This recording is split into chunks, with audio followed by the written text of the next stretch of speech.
The hosts of the Swine Brothers show are not role models. They're not even human. They're complete monsters. The Swine Brothers show is dumb, crude, thoughtless, ugly, sexist, self-destructive, foolish, and a crime against humanity. Some of the things they do would cause a person to get hurt, expelled, arrested, possibly deported. The fact they blatantly ripped this off from another source should be an indicator of their shameless depravity.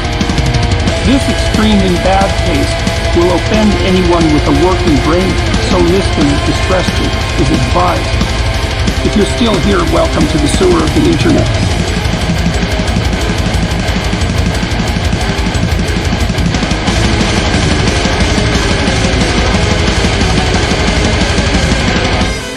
It's yet another glorious day in the asshole mine here at Swine Brothers.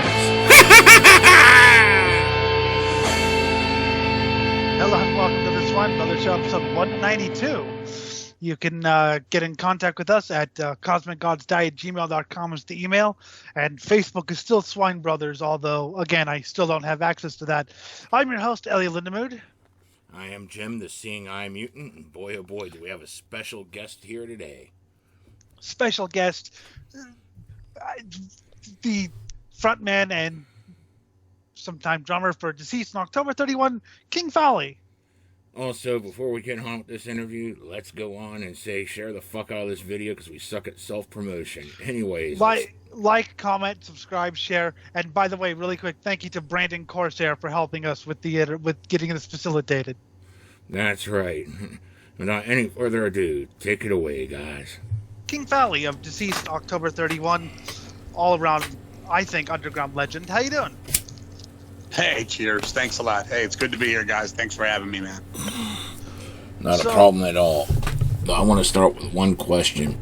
Did you play any small venues like fire halls back in the early 90s?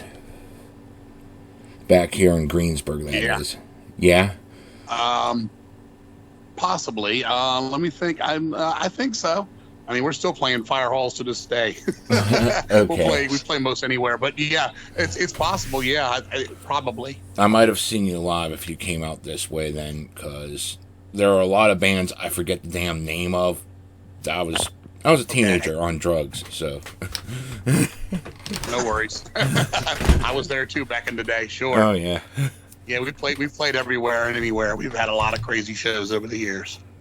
Okay. So I might have actually seen you live and just don't remember. Don't remember it was you, no that worries. is. Cool. Good drugs or bad show or a little bit of both. Yeah, right. Probably good drugs. Good drugs, good show. I only have positive memories from like the death metal shows whenever they had them in the fire halls around here. Right. So what's speaking of touring? What's the state of touring like for Deceased in the? Because I know the pandemic fucked a lot of stuff up. Yeah, it's been crazy. Well, last year was our 35th anniversary in 2020, and we were going to line up a bunch of shows and celebrate it, but we only got to play one show in late February last year in Frederick, Maryland, a festival we did there, and then everything shut down. So we missed the 35th, and we were going to line up the 36th. And, be like 35th and a half, we were going to call it jokingly. But, again, this year has been hit or miss. People started getting things roaring again, and then everything came to a halt again. We just played 2 weekends ago. We just played our first shows in 19 months, I guess it was. We did a 3-day weekend kind of thing. We played Friday in New York. We played Saturday in D.C., which was kind of like a homecoming because I'm originally from Virginia, and D.C., Maryland, Virginia is kind of like my, stomping grounds growing up for the band especially. And we also played in Philadelphia, which is where I'm out in Pennsylvania now, right outside of Philly. And it was great to get back and play. So many people wanted to see it, and, we wanted to get back and do it. It just took forever. I mean, with everything going on in the world, it's just been crazy. You've got so many things you have to think of that you don't even come into your mind until you start rolling with the whole process of everything. From even if you have to rent vans or anything, I mean, it was all slowed down. Like they were renting cars and vans for hundreds and hundreds of dollars if we need to go on tour. Like we have our own van and things like that, but it just situations like that. And then, and then some people don't want to get vaccinated, some people do. And then some people, don't do COVID, and some people do.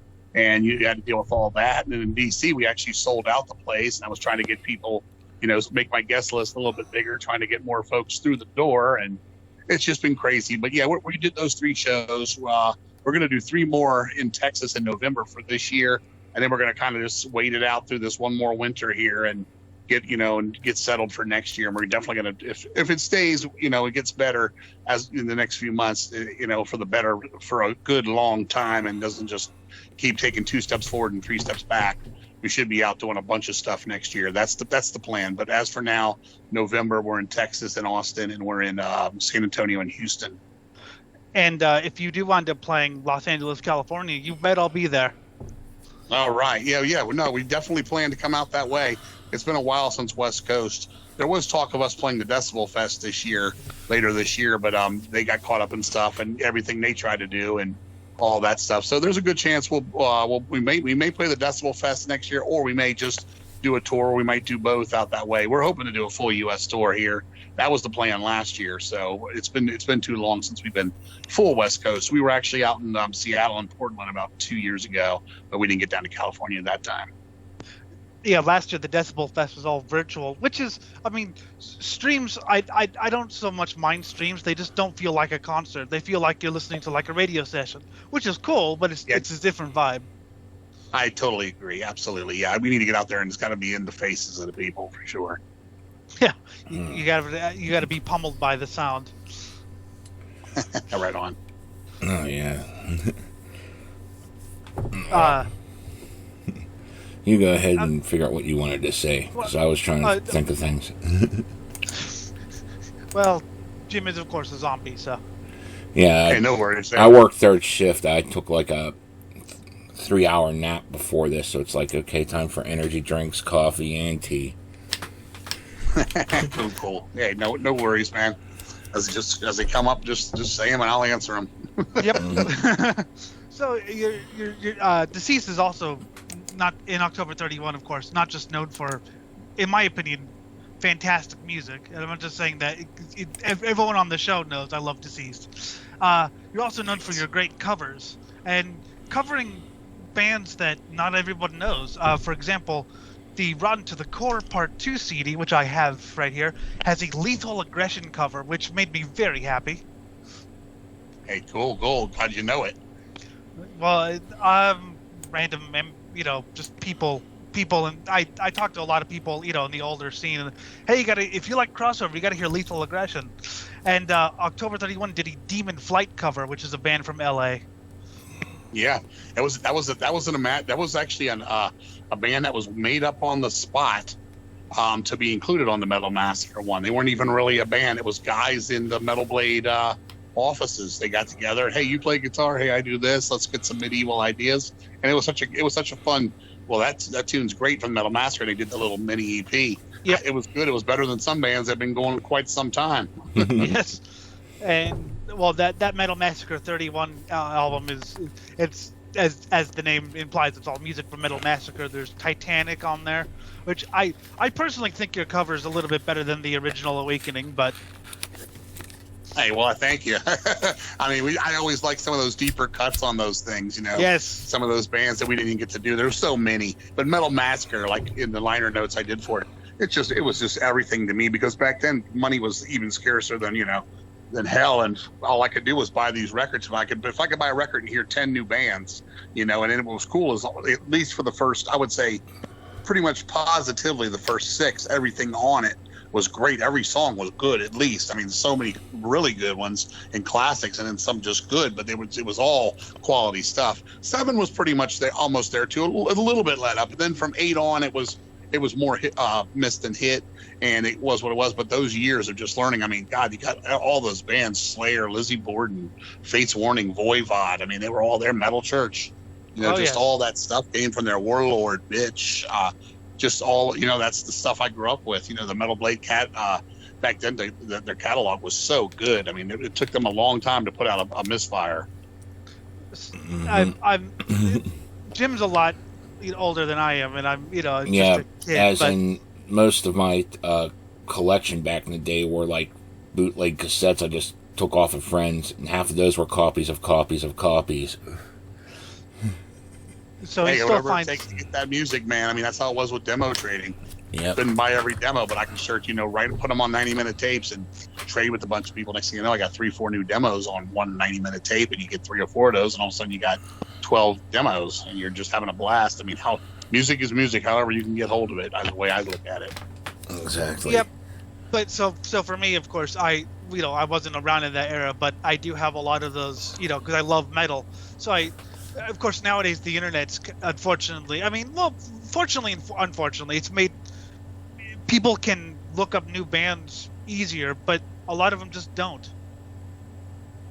Yeah, it works both ways. Some people can use it to their advantage. Like my son is now 32 years old, and growing up, he Googled the stuff and he learned it from me. Obviously, like when we were growing up with me and his mother in the car, I'd be playing all that stuff like you're saying now. Like how he got into Cloven Hoof or Warlord or just something off the cuff, and he knew that stuff. But he could go in and he could read about it and he could learn the background and he could really be up on it. And other people these days, I call them, the Dollar Tree headbanger, where they just Google it and they act like they know these bands, which then you can call them out. They're not really listening to it. They're just trying to, scream all this knowledge at you as if they really give a fuck, and then they don't. So it works both ways with that kind of stuff. But those who really are interested can literally go back and find stuff and shit. Even some of the stuff, I was deep into collecting and stuff. Some of the things I didn't even know were out there, like, 7 inches of weird, songs on records, like a Cuddy Sark, Die Tonight 7-inch.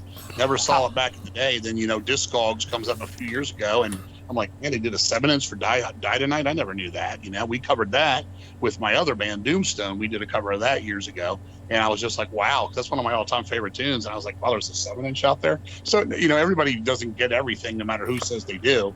But then there's some folks who just, use and abuse, I guess, best of both worlds kind of thing with the Google thing. That's one of the uses I have for the blind kid here. He does all the research for me to dig up stuff. Says, "Oh, I know you'll like this." Right. I got a bit too old and too busy with life to actually put forth the effort. He's got the energy still. It's not like It's not like I don't pretend like I know it, because obviously I wasn't, but I do know, like, I knew some people from like the Los Angeles metal scene in the 80s, there in the 80s, who liked my, just what I did, and like, here, you'll like this, here, you'll like this, here, you'll like this. And I started getting interested in the history of the music and things like that. Also, Doomstone. Nobody ever mentions Doomstone. I quite like them. It was fun. It is what it is. I mean, literally at those times we would go to practice early, me and Les from Deceased. We had some friends that drove out there to hang out. We'd all bring some beer, or they might smoke their weed, or whatever the hell we did back then. And we just started playing this bullshit, just for fun. We just started sitting there and having riffs. And I'd sit on the drums, and I'm like, hey, let's make like this crazy black metal thing. We were actually poking fun at those bands back then, taking themselves too seriously. And it was just for fun. And we just like started writing songs like, this is cool. I was like, hey, I'd like to put some keyboards here, and let's just throw kitchen sink it. And the next thing you know, we cut this demo, and it did really good locally. And it got out somehow, and this guy in Italy said, hey, man, I'd love to do an album. And I told the guys, hey, man, this guy wants to do an album. You guys want to write some more songs? And so, we came up with those crazy names. I was Cross Turner, Upside Downer was my name. And Les was keeper of the Brazilian death metal albums. just for fun. And it took off. It did good. We used to play shows. I can still remember playing parties. I remember one night playing this one guy's party. I'm like, get that ketchup, man. Grab that ketchup out of the refrigerator. I'm going to spit blood, just stupid shit. And then I remember drinking the shit. And he's like, man, that ketchup's been in that refrigerator for 10 years. And it was just like so rotten. And I was like, that's part of the appeal of Doomstone. And we just act the fool, man. We'd make these shirts with, nuns with their legs spread open with bats flying out of their pussies. And just, we had to be the most vulgar, fuck the world kind of thing. And it was fun. And then later on, a guy offered us to do another record, but some of the guys that were on the first one weren't around. So I was like, yeah, let's just do another one. So we just made up some new names, and we made up this fake story that like the original singer was killed. He was like, thrown off a bridge by the second guy. And, we just had these like, secret identity kind of bullshit, and it was fun. I mean, both records are different. Some people only like the first, some people only like the second, some people don't like any of them, some people like both of them, but it was fun. And then we even went as far as we had a friend named Earl who's passed away, but he had a label called Root of All Evil. We even put out a greatest hits CD, which was just basically songs from both CDs and a couple tracks we never put down. We were kind of making fun. I don't know if you remember this because of the times, but Combat used to put out these best of records just out of the blue, the best of Dark Angel, the best of Death, the best of whoever. Oh yeah, and you still find those. Yeah, like what are these fucking best of records? This is some kind of contractual thing or whatever. So we were like, we're gonna put out the best of Doomstone, even though we had 2 fucking albums. And like you said, it wasn't even that well done. But it was just done for fucking shits and giggles. We ain't even fucked with that band, and I'd say 20 years now was the last record, which was called Satanovoid, which really it was Satanovoid. Like we were like, yeah, that's Satanovoid, kind of like how Nun Slaughter calls himself Nun's Laughter. You know? Yes. But it was fun. I did enjoy that stuff. It was cool. I've never understood best. Like I found I didn't buy it because I have dignity, but I found like the best of Dark Angel of the decade of chaos or whatever it was called for $1 at a record store. I've never understood the best of like a death metal band or a thrash metal band, because to me, A, they're very album oriented genres, and B, it's not like even Cannibal Corpse, it's not like they're on like MTV or something.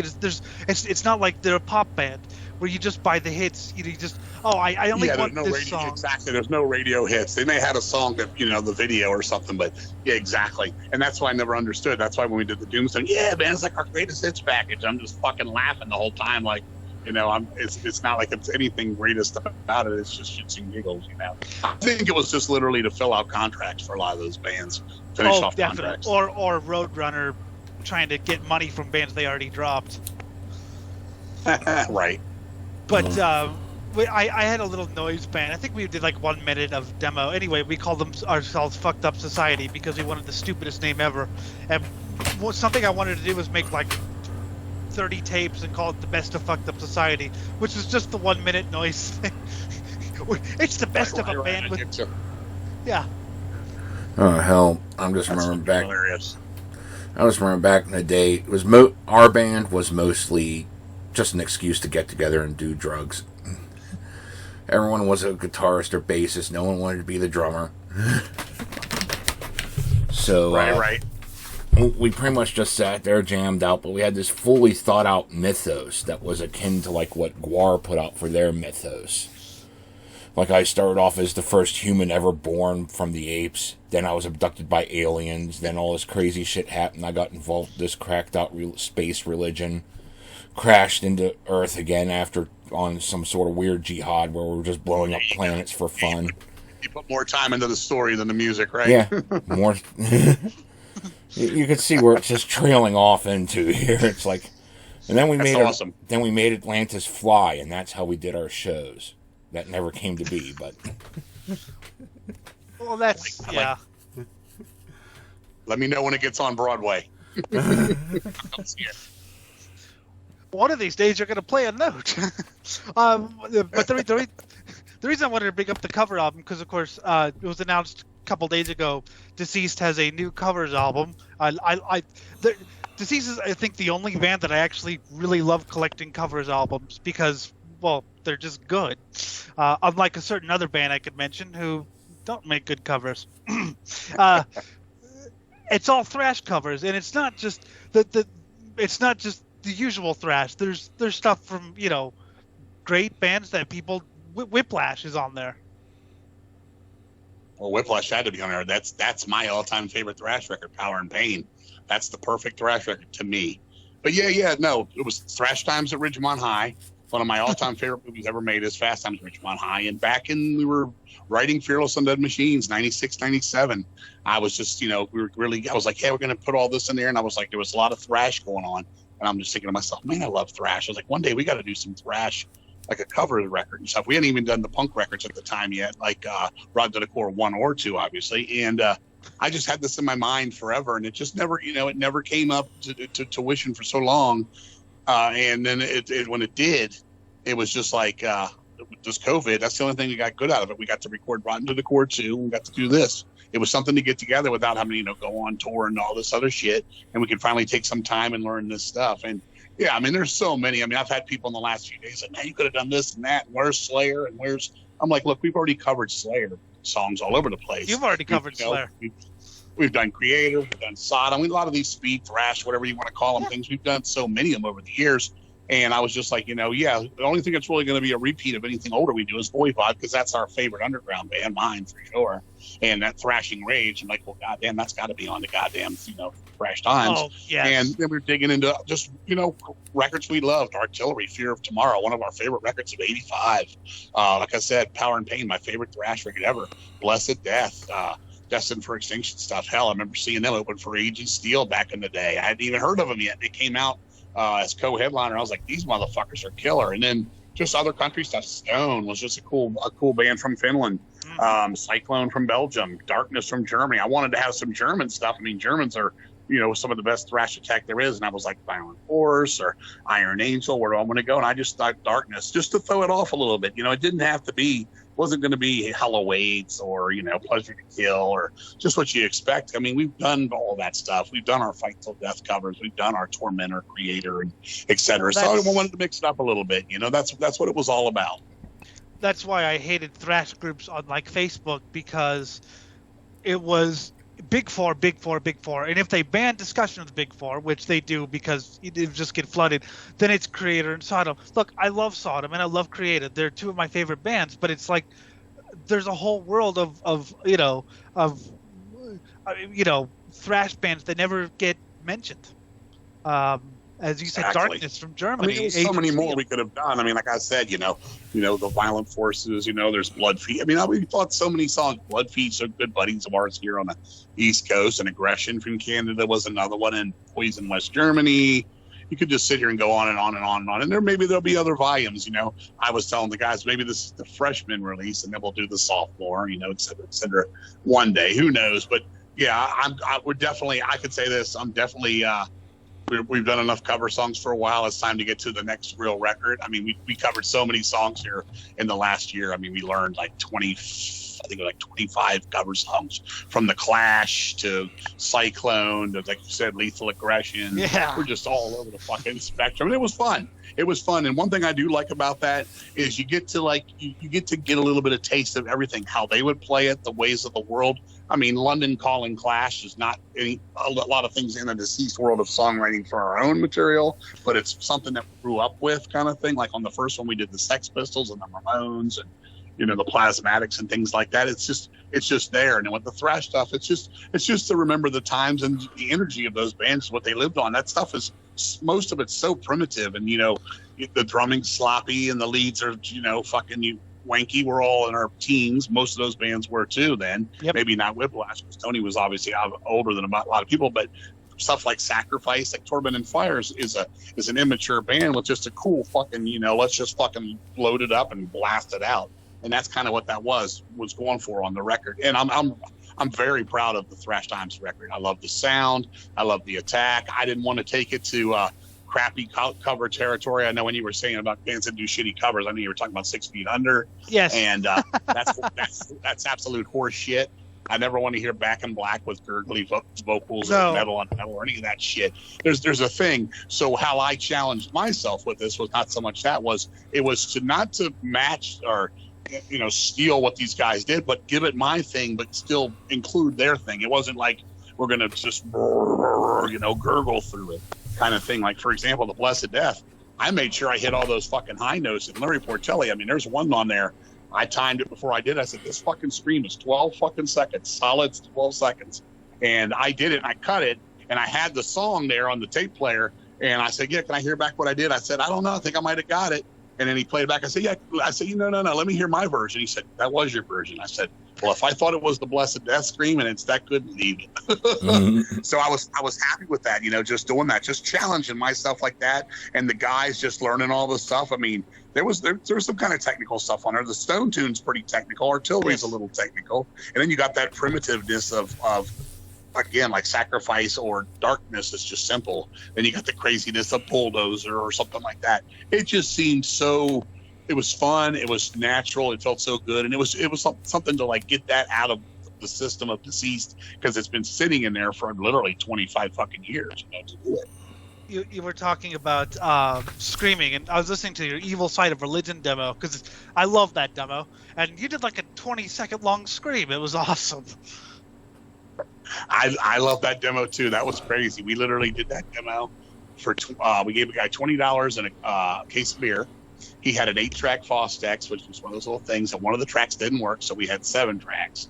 By the time we got to song 4, the bottom of the snare had broken, the piece that makes it rattle to make it sound like a snare. So I taped aluminum foil to it to continue that metallic kind of shake to it. We taped the microphones to the cymbal stands, which every time I hit the cymbal made a kickback. So there was like some kablah, kablah, kickback on the thing. We did all the leads on the spot, but he was like, well, if we're going to do all this, you're not going to put the vocals down at the same time. I was going to record it live and sing there when it's been live. I'm like, you know what I'm going to do? I'm going to take it home. I'm going to put it on my stereo mixer. I'm going to run my vocals through a guitar delay pedal. I'm going to hit that thing on and put some nice echo and reverb to it. Yep. And I love that sound. Thing. So when I went in there and did that, it just was so loud. It was louder than the music. I remember the guitar player, Doug, at the time was like, Jesus Christ, dude, every time you sing, it kills the music. I'm like, dude, that was as low as I could get it to go without it leaving the mix. And he was like, it's fucking insane. It's nuts. He sort of was happy. He sort of was like, I don't think he was pissed off, but he was just like, well, where the fuck is the music here? I was like, well, it sort of evens out. So then I took it when I was done and I ran it through a tape deck and I tried to EQ it, which pulled some more of the music up. And we sort of got the best we could get for $20 in a case of beer kind of thing. And gave that demo away for free, man. Everybody at the time were charging $5 to $8 for these 5-song demos or 2-song rehearsals. And we thought that was a lot of money back in '86. So we just literally did this thing where we went out and stole thousands of cassettes, like from the drugstores and shit. Back then it was called People's Drug, now it's CVS. But we just go in there and we'd steal the best tapes. We're like, well, we're going to steal them. Why we steal the top dollar ones? And we literally just, shoplift all this shit out of there. And then our parents would go to work and bring us home like stamps from their jobs, and we'd put them on the envelopes, and we had people get it. And we literally, I think we sent out about 2,500 demos in '86 of that. So you stole your first. You are probably the most like swine-esque, because it shows the Swine Brothers. Probably the most swine-esque story of all the people you've ever interviewed. Because Jim, you've done that before. Oh God, we shoplifted a mall into becoming a Walmart. We were too good at it. Literally, drugs saved our local economy from us. My first Super Nintendo. This is back when it was the top line system. We went up into Kmart, and they had it on the top shelf, and I was tall enough to reach the top shelf, so I took the first one off, looked at it like, I was interested in buying it, then I put it back, pushed it back far enough that the last one dropped off into the automotive aisle behind. My buddy was waiting there. He grabbed it, went over to the discount bin where they had no cameras. He cut it open, and at the time, I had a leather jacket with this huge hole in the inside pocket. I mean, I used to carry like cases of beer as we walked around town in this jacket. And right. So that's how I fit the console itself in it. He took all the wires and stuff and put it in his pockets. We walked out. I got a Super Nintendo. I'll tell you, here's my Super Nintendo story. Walked into a store. They had the Super Nintendo record store. They had a Super Nintendo system at the counter. Asked the lady, you have any Who CDs? She said, oh, the band The Who? Yeah. I said, yeah. She said, oh, yeah. What are you looking for? I said, well, it's this one. It was something that didn't exist, the name that didn't exist. She said, let me go look in the Who section. The Who section was in the back of the store. She walked back there. I just picked up the Nintendo box, walked out the store. By the time she came back to tell me they didn't have it, I was gone with it. No, that reminds. So yeah, I had my Super Nintendo machine too. We did that. What our thing was back in the day. Here's your swine story. What we did to make money back in the day was, first we used to steal cassettes for our drug dealer. He would say, give me 4 cassettes, I'll give you an eighth of weed. We just go in the store, and my first job ever was at a record store, so I knew how to break those plastic traps back in the day. You probably get it because you're older. I get it. I get it. Yeah, we used to pop those out. I used to know how to do that because I learned it at my record store. So we'd take 4 tapes, we'd get an eighth of weed. Well, as time came on, all of a sudden I started seeing this new thing coming out called compact discs. And I walked into the store, and these compact discs then were like $28 each. This is when they first came around. And I took Black Sabbath, Be Paranoid, Master Reality, and Volume 4. Took those 4 in the long boxes back in the day.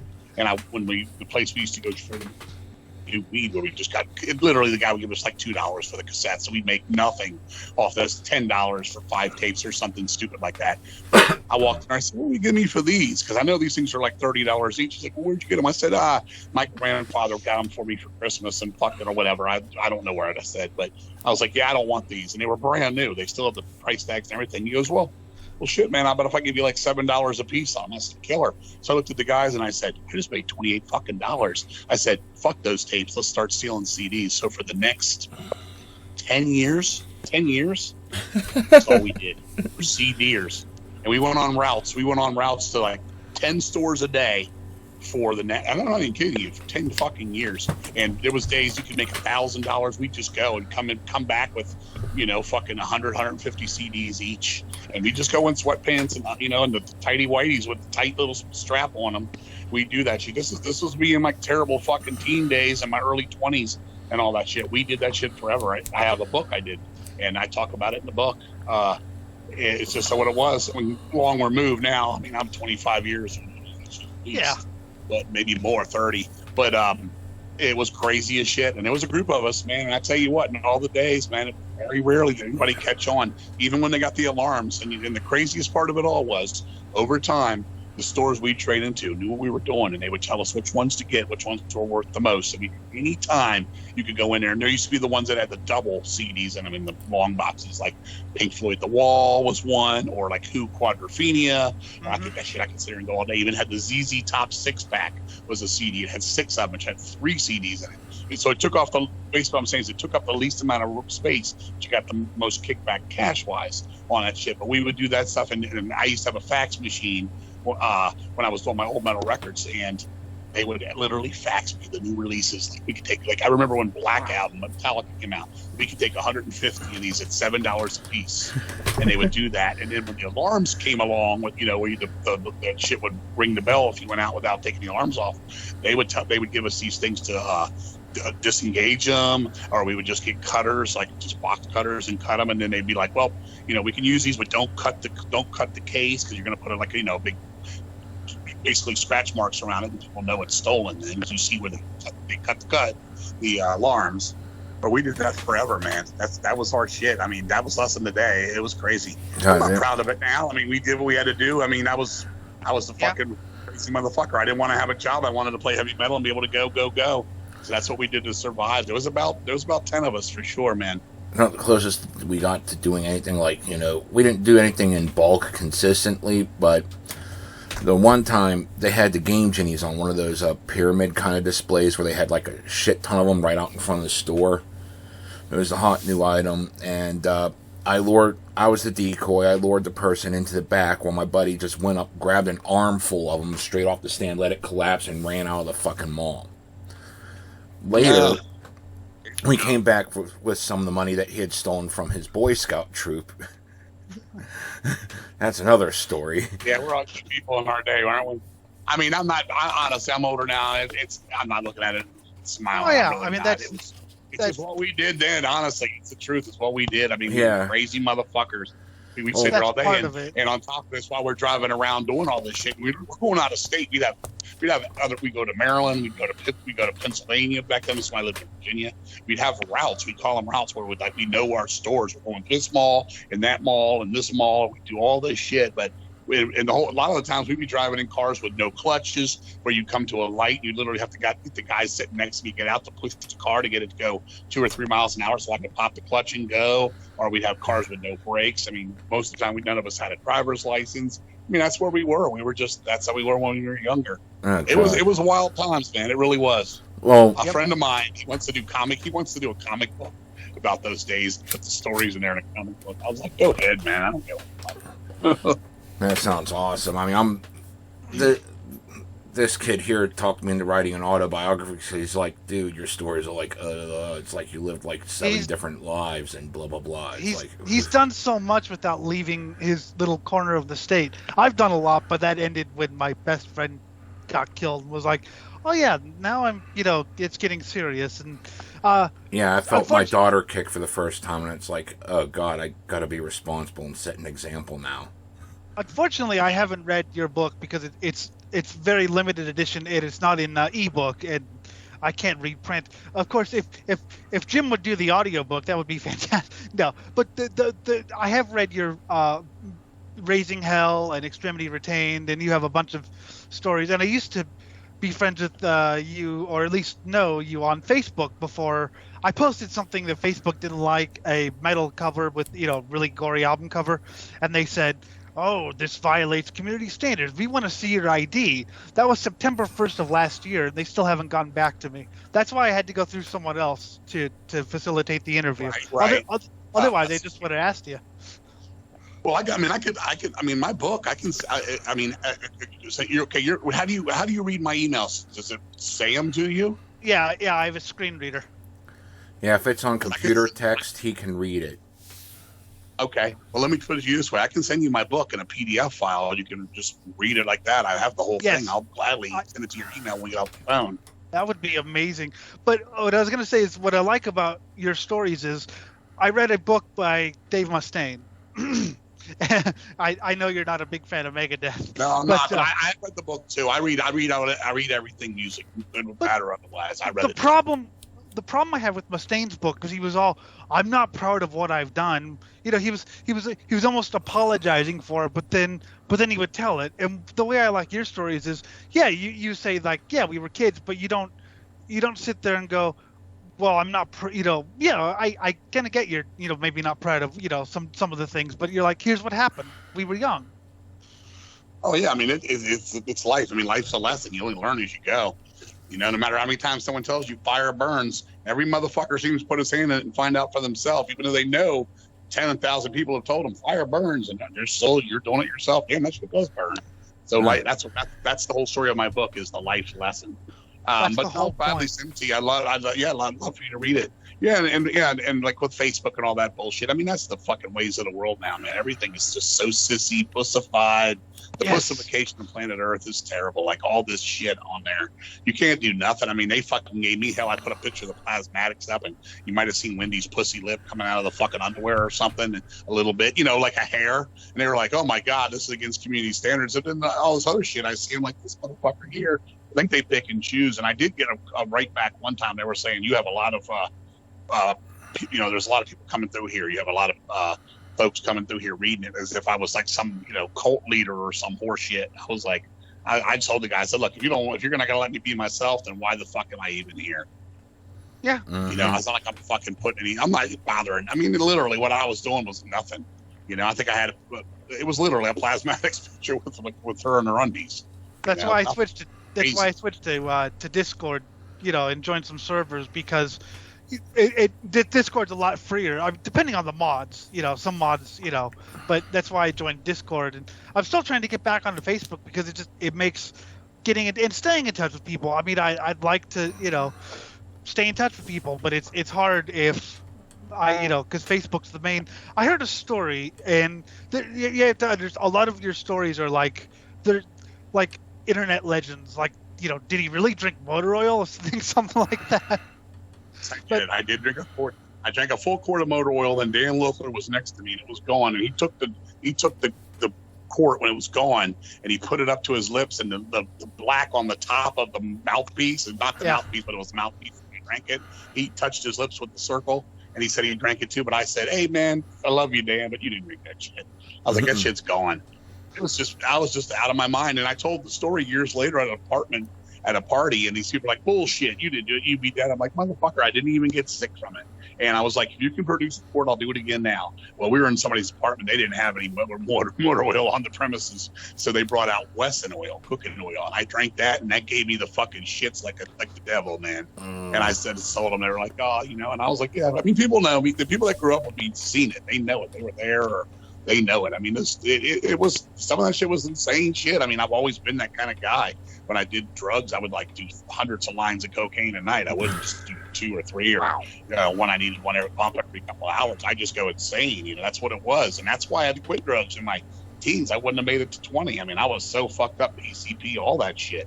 And then when I got into drinking a few years after that, all I wanted to do was just drink and drink and drink. Like, let me do 15 double shots of 151 right now in a row. It's like, it's nothing good coming out of it. You're just you're pushing yourself to the limit, and then your time is limited on the earth. And I love living more than I love doing that shit.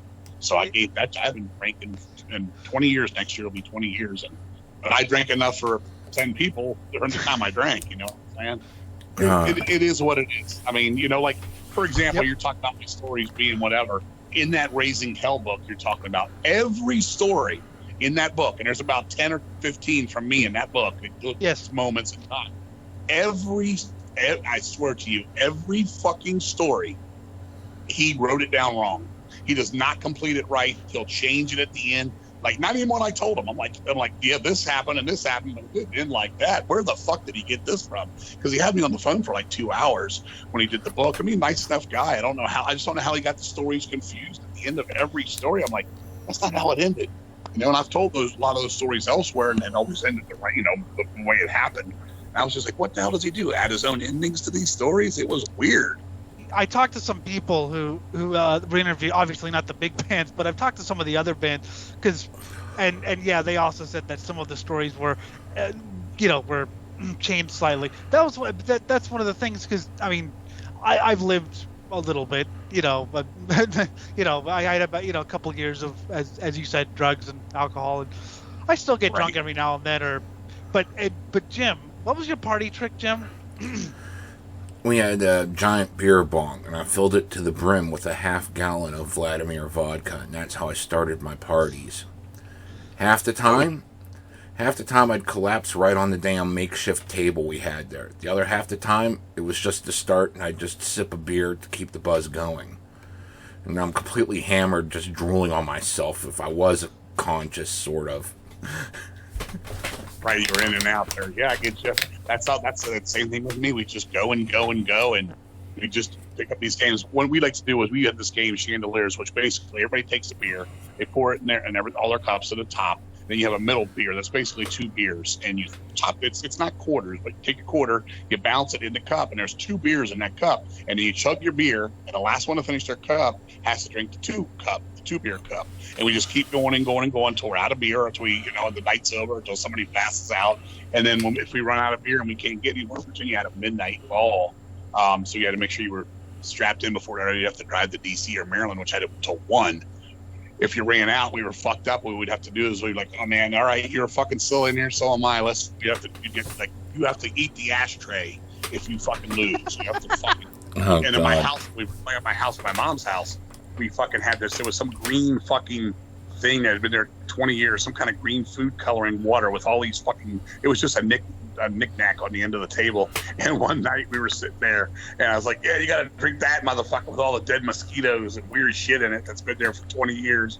And I think my brother lost. And I know my brother lost on the ashtray. He had to eat like cigarette butts and chewed up gum and shit. He did do it. He poured it in his beer and drank it down. But this thing, we were all like, oh, let's all fucking drink it. So we all took a drink off this real old shit. It looked like we all had the Joker smile from Batman. We all had the green ring where our lips would be. It was fucking hilarious. That was our asshole fucking way of being, insane back in the day. That's all we did. We had this one Mexican kid we hung out with, and he decided that he wanted free drugs, so he said, give me a stupid Mexican trick to do. So like he would go out there for free acid. He would, drink a beer bong filled with whatever was in the bottom of the toilet bowl. Or one time he went out and beat up crackheads and stole their shoes. And this is him saying, this is the kid saying, stupid Mexican trick. This isn't Jim's, that's what the kid That wasn't our suggestion at all. He wanted free drugs, and that's what he came up with to try to get free drugs. I mean, years later, he started blaming us for making him do it. It was like, but you asked for it. Well, The story I wanted to ask about was a Kreator story I heard somewhere where you tried to punch the singer in the face or something. And then you became friends with him? What happened was, loved endless pain, love pleasure to kill, terrible yes. Came out. I was like, what's this Testament bullshit I'm hearing on here? What's this fucking laid back horseshit Bay Area thrash pussy shit? I was like, man, I'm disappointed in them. If they come to town on this tour, I'm gonna punch them in the mouth. Fuck it, I'm just gonna go up to them and punch them in the mouth for this thing. Now I didn't know Millet. I saw Kreator on Pleasure to Kill tour because I'm a big Voivod guy, and they played with Voivod. But I was actually just about to quit drugs then. I literally saw the show and went home and went into hibernation from drugs at the time. But anyway, so this was '88. Went to a show up at DC. They were playing 2 nights. It was DRI, special guest Kreator, and Holy Terror. So the first night I was there, and I was like, man, the album's not good. I was like, man, and they're like, yeah, you gonna punch him in the face? I'm like, man, I ain't gonna punch the guy in the face for real, man. They're like, man, you were gonna go back on your word, man. That's fucked up. I said, all right, look, here's what I'll do. I'll go on stage and I'll flick him with my finger. Okay. So I went on stage and I put my arm around him. He didn't know who the fuck I was at the moment. And I was headbanging with him, and I took my middle finger on my left hand. I'm left-handed, and I went, flick, and I hit him in his lip. I just pop with just fingernail. And I saw it hit him, and I guess he bit his lip, and it was bleeding. And I was like, okay, there, you happy? I come off the stage, my guys were laughing. I'm like, oh, that's fucked up, right? And so the show was over. We were walking outside. My buddy Eddie goes, look, there's Millet. He goes, look, he's got a napkin. He's dabbing on his lip. His lip was like, I didn't split his lip, but it was totally cut. And I walked over, and I was going to say to him, hey, something. And right when I was about to say something, someone said, hey, King, man, I'll see you later. And he goes, are you King Fowley? I said, yeah. He said, oh, Voivod gave me a message for you, man. Yeah, they want me to give you a copy of, I think it was Nothing Face advanced tape. And I said, yeah. And I said, yeah, Millet. And he said, yeah. I said, yeah, man, I love Kreator, man. You're a good guy. And I was like, oh, how's your lip? He said, yeah, somebody hit me at the show. I guess they're headbanging. I said, no, it was me. And he said, it was you. And at the time, less known English. And I said, yeah. I said, I flicked it on you. He said, why'd you do that? I said, man, the new album's too slow, man. It's too pussy. And he's like, what? He didn't get it at first. I said, I love you guys, man. You got to play faster, though. You got to stay sick. You got to stay insane. And so he looked at me, and I said, I'm sorry, man. If you want to punch me in the face, go ahead and do it. And he looked at me, and he laughed, and we became best friends then and there. And he invited us all to the next night where they played again the same show. I gave him a Deceit shirt and told him, again, I was sorry. Shit, they gave me a Voivod European Tour shirt, a Tankard shirt. They gave us basically all their shirts. They're like, here, King, have this, and dedicated a song to me. It's actually on the internet, YouTube. It's up there, and fucking, it was cool as shit. But yeah, it was just one of those things. It's like, you're gonna go back on your word, so I did it. But it literally didn't hurt him. I think it only even cut him because I probably got him with my fingernail. But it was just a crazy show. He was sweaty. It was hot in there, so it was still bleeding when he was done. I remember when I heard Pleasure to Kill for the first time. This is, years after the fact because I'm just, a kid. And it was like, it blew my mind even then, years after. Well, and that's something that I've noticed is a lot of thrash bands started out brutal and then got, less brutal. They got more technical or more, let's play mid-paced. I mean, Metallica went country, and it's weird that so many bands, whereas, with say the death and black metal, it was a lot more consistent. Sorry about that, my brain just froze. The thing I like about Deceased is, we'll get to it because I want to ask about October 31 in a minute. The thing I like about Deceased is, it is really, if you've never heard Deceased, first off, what are you doing with your life? But it's like death, it's thrash, it's heavy, it's punk, it's like all different genres. We're talking about this thrash times thing now. Yeah. And people are like, yeah, they turned more into a thrash band. I'm like, what do you mean we turned more into a thrash band? There was a song called Sick Thrash on the first demo. Oh, they turned more into a heavy metal band. There was a song called March to Cadaver. It was a song I wrote on the first demo, an instrumental. It sounded like Man of War. Okay, so it was always there. We were just 17, 18-year-old kids writing that stuff, and we weren't that good. I mean, we had to learn. And as you get older, you learn how to do guitar harmonies. You know how to place a lead in the spot and play it in key and things like that. And you add more to your stuff. All of a sudden, you can change that drum beat to a Maiden fucking swing right after you've just done a first Kreator album thrash beat. It's how you do it. And I've never understood that in all my years. And people say, well, you're less death metal. I think we're more death metal personally. I don't see death metal like most people see it. I'd say a band like Surth Ungol is more death metal than a band like Obituary.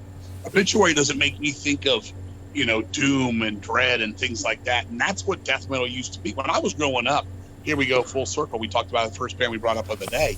When I was growing up, people used to call metal church death metal. Okay, death metal. That's the first album because they were thinking of these dark type of things. Now somewhere it all became the gurgle vocals, the down-tuned guitars, your autopsies, your incantation, obviously it was your death and all that, and things like that. But it just became like that was the only thing that death metal could be, and I was like, no. And I have some people that come to me at shows like what you're saying about the Deceased says this and that, and guys are saying, yeah, you guys are like dramatic metal. It's like it's like almost like a movie, a play. It's like there's a story in there that draws me in and it spooks me out in an ignorant kind of way. And I'm just like, just because I'm not going the whole time. I'm like, so now we can't even be like writing, eerie type of stuff. That's what gets me. I mean, I've never ever heard anything quote unquote death metal in an Obituary album.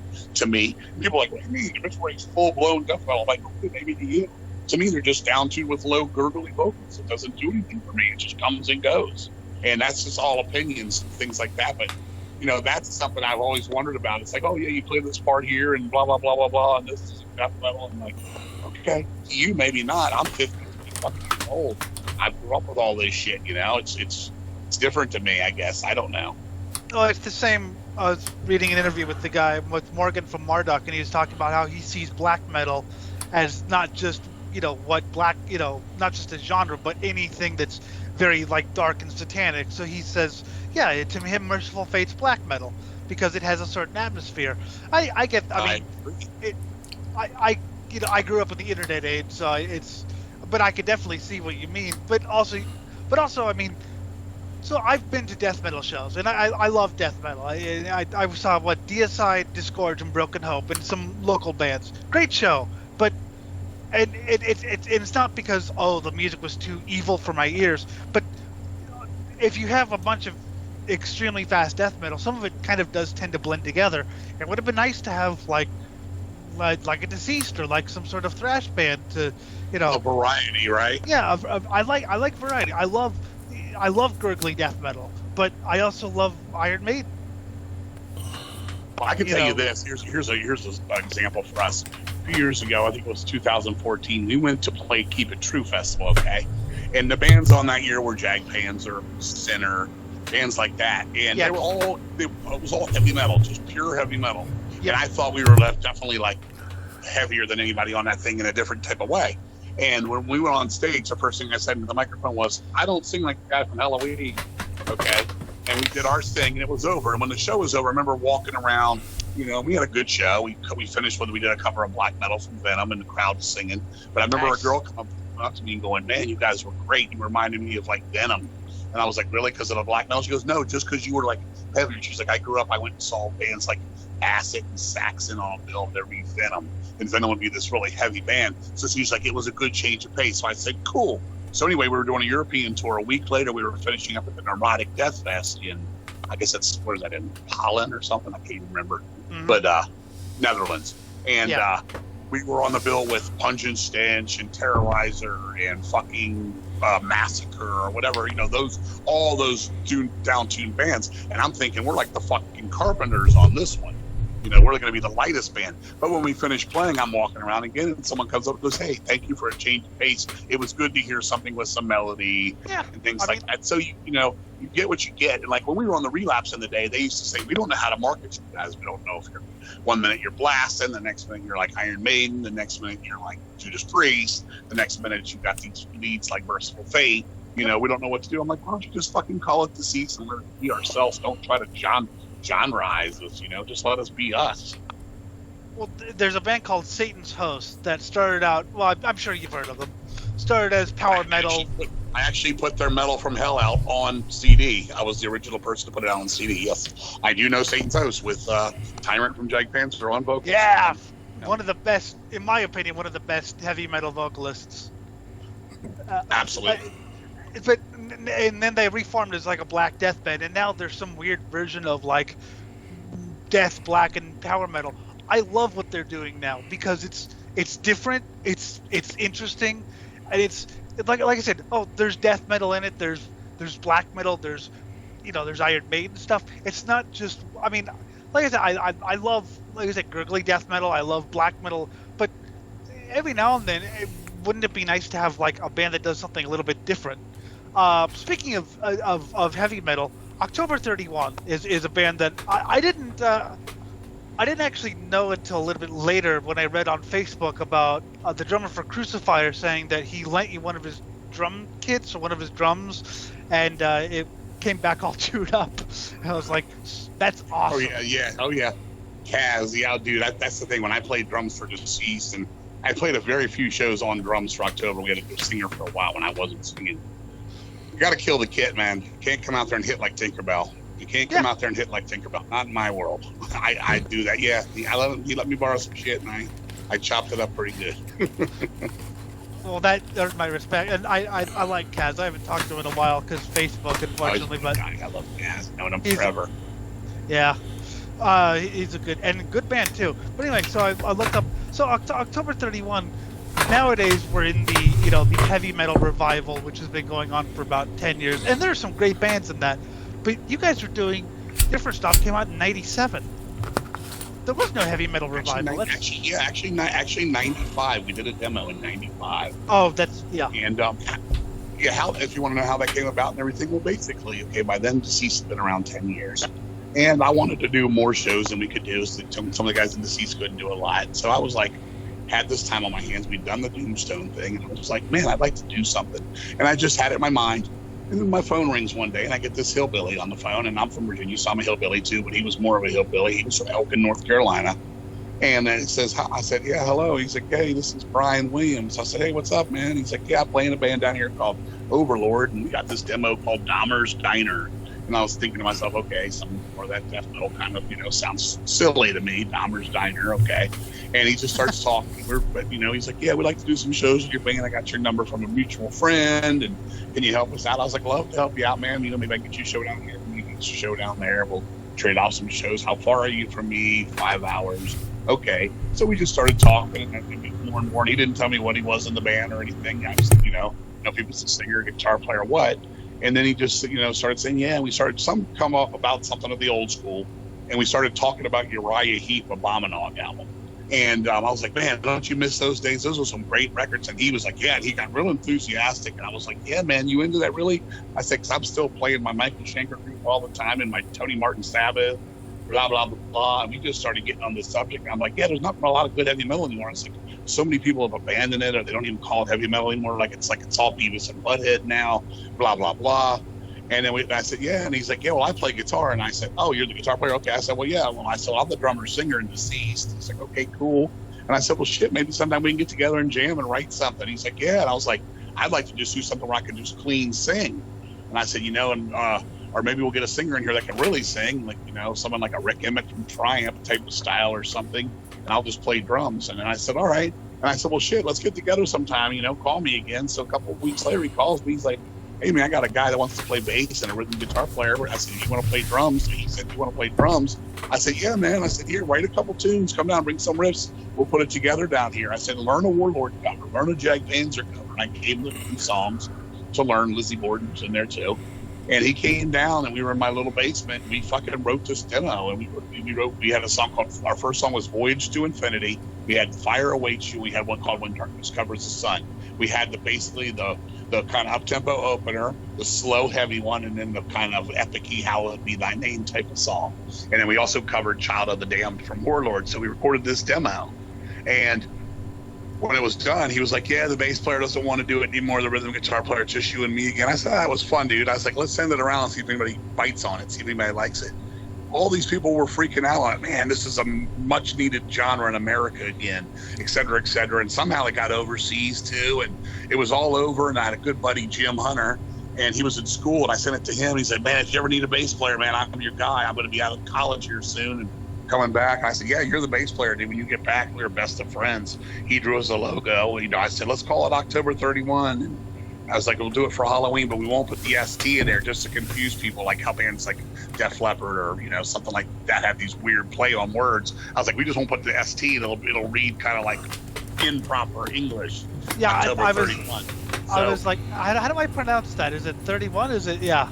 Well, of course, there already was a No, band it's called 31. Halloween. Yeah, and just so you know real quick, if people call it October 31st, we call them posers, because that means they really don't know the real deal. So yes, you're not a poser. It was you made it through the test, my friend. Anyway, so it's October 31. He comes back. We fucking get this letter from this guy. He's like, dude, I want to do an album. I want to put up money. A guy out of Chicago, RIP Records, Stan Cosson. And he goes, but I only got one request. He goes, you got to call the album The Fire Awaits You. I love that title. And Yes. I said, oh, let's do it. So I told my guys, you want to write some more songs? So we got in there and just started writing songs. And dude, it came out. The record came out. Next thing you know, my fax machine again with my record label, Hellion Records from Germany, the biggest record store in the world. It was their album of the month. The guy's like, this is the greatest thing I've ever fucking heard. To get 10 out of 10 and all this shit. And I'm like, just this little fucking thing, right? I'm like, yeah, they were taking off. And I'm thinking the seat's been around at this point 12 years.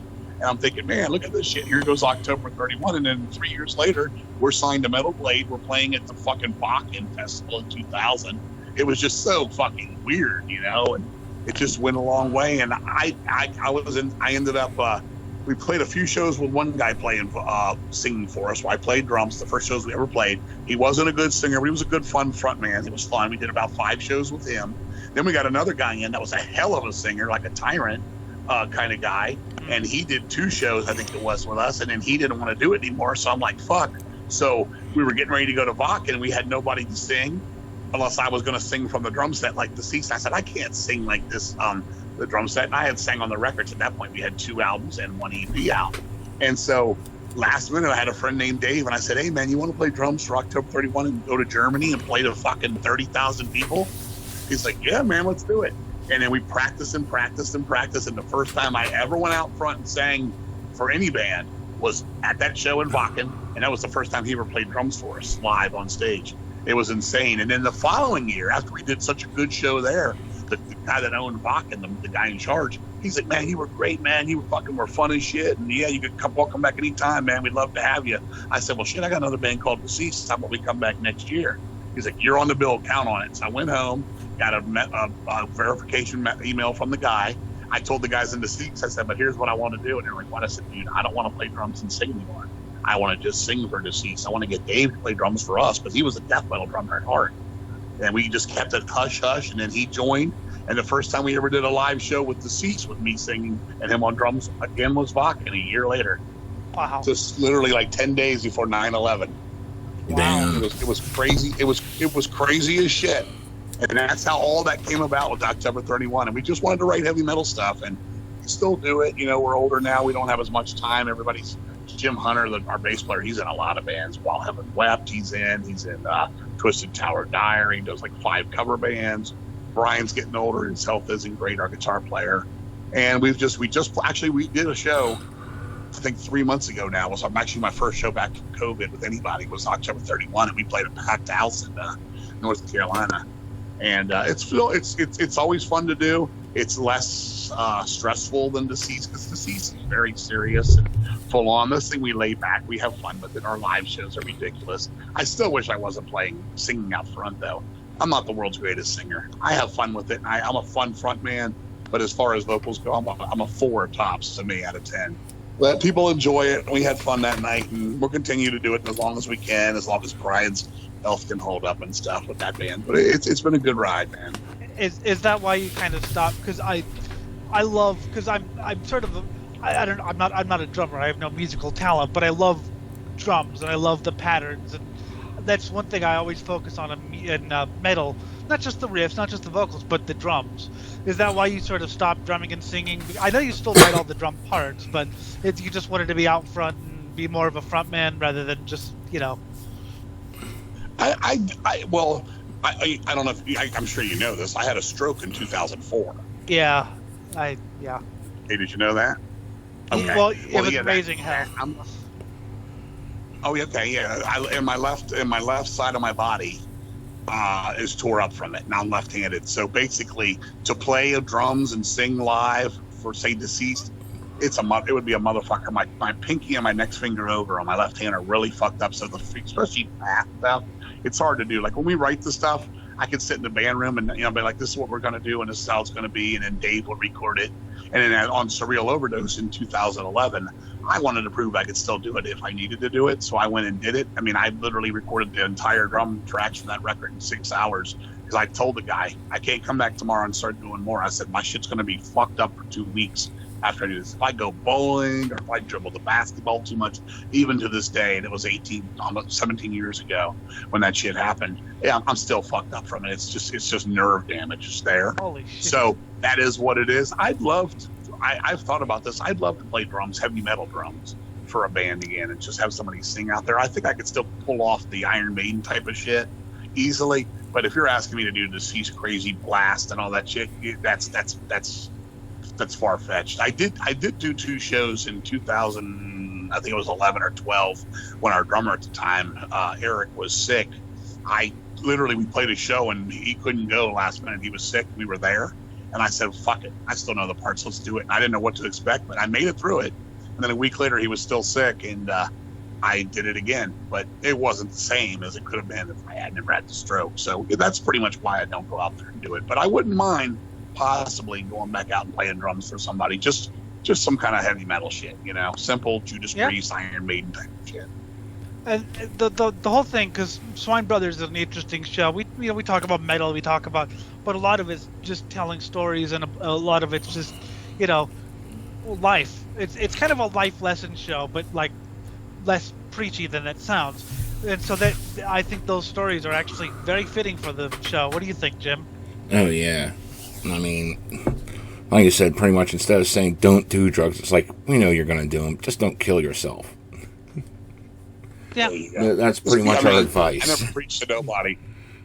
Yeah, I never preached to nobody. I mean, I used to have our website up deceased, and all those stories and there, pictures of us smoking PCP, and all the tales and all the stealing and all that shit was mentioned in there. The website's long taken down, but I mean, in the day, people ask, and people come to me now, how did you get off of fucking drugs? If they want to get off of them, what'd you do? I just told them, I just cold turkeyed it. I said, dude, if you want it, you want it. If you don't, you don't. Like I said earlier, what life meant more to me than anything else, and I knew if I kept drinking 15 shots of 151 night after night after night, or back to 81 lines of cocaine a night, I remember counting those out first time I ever did it.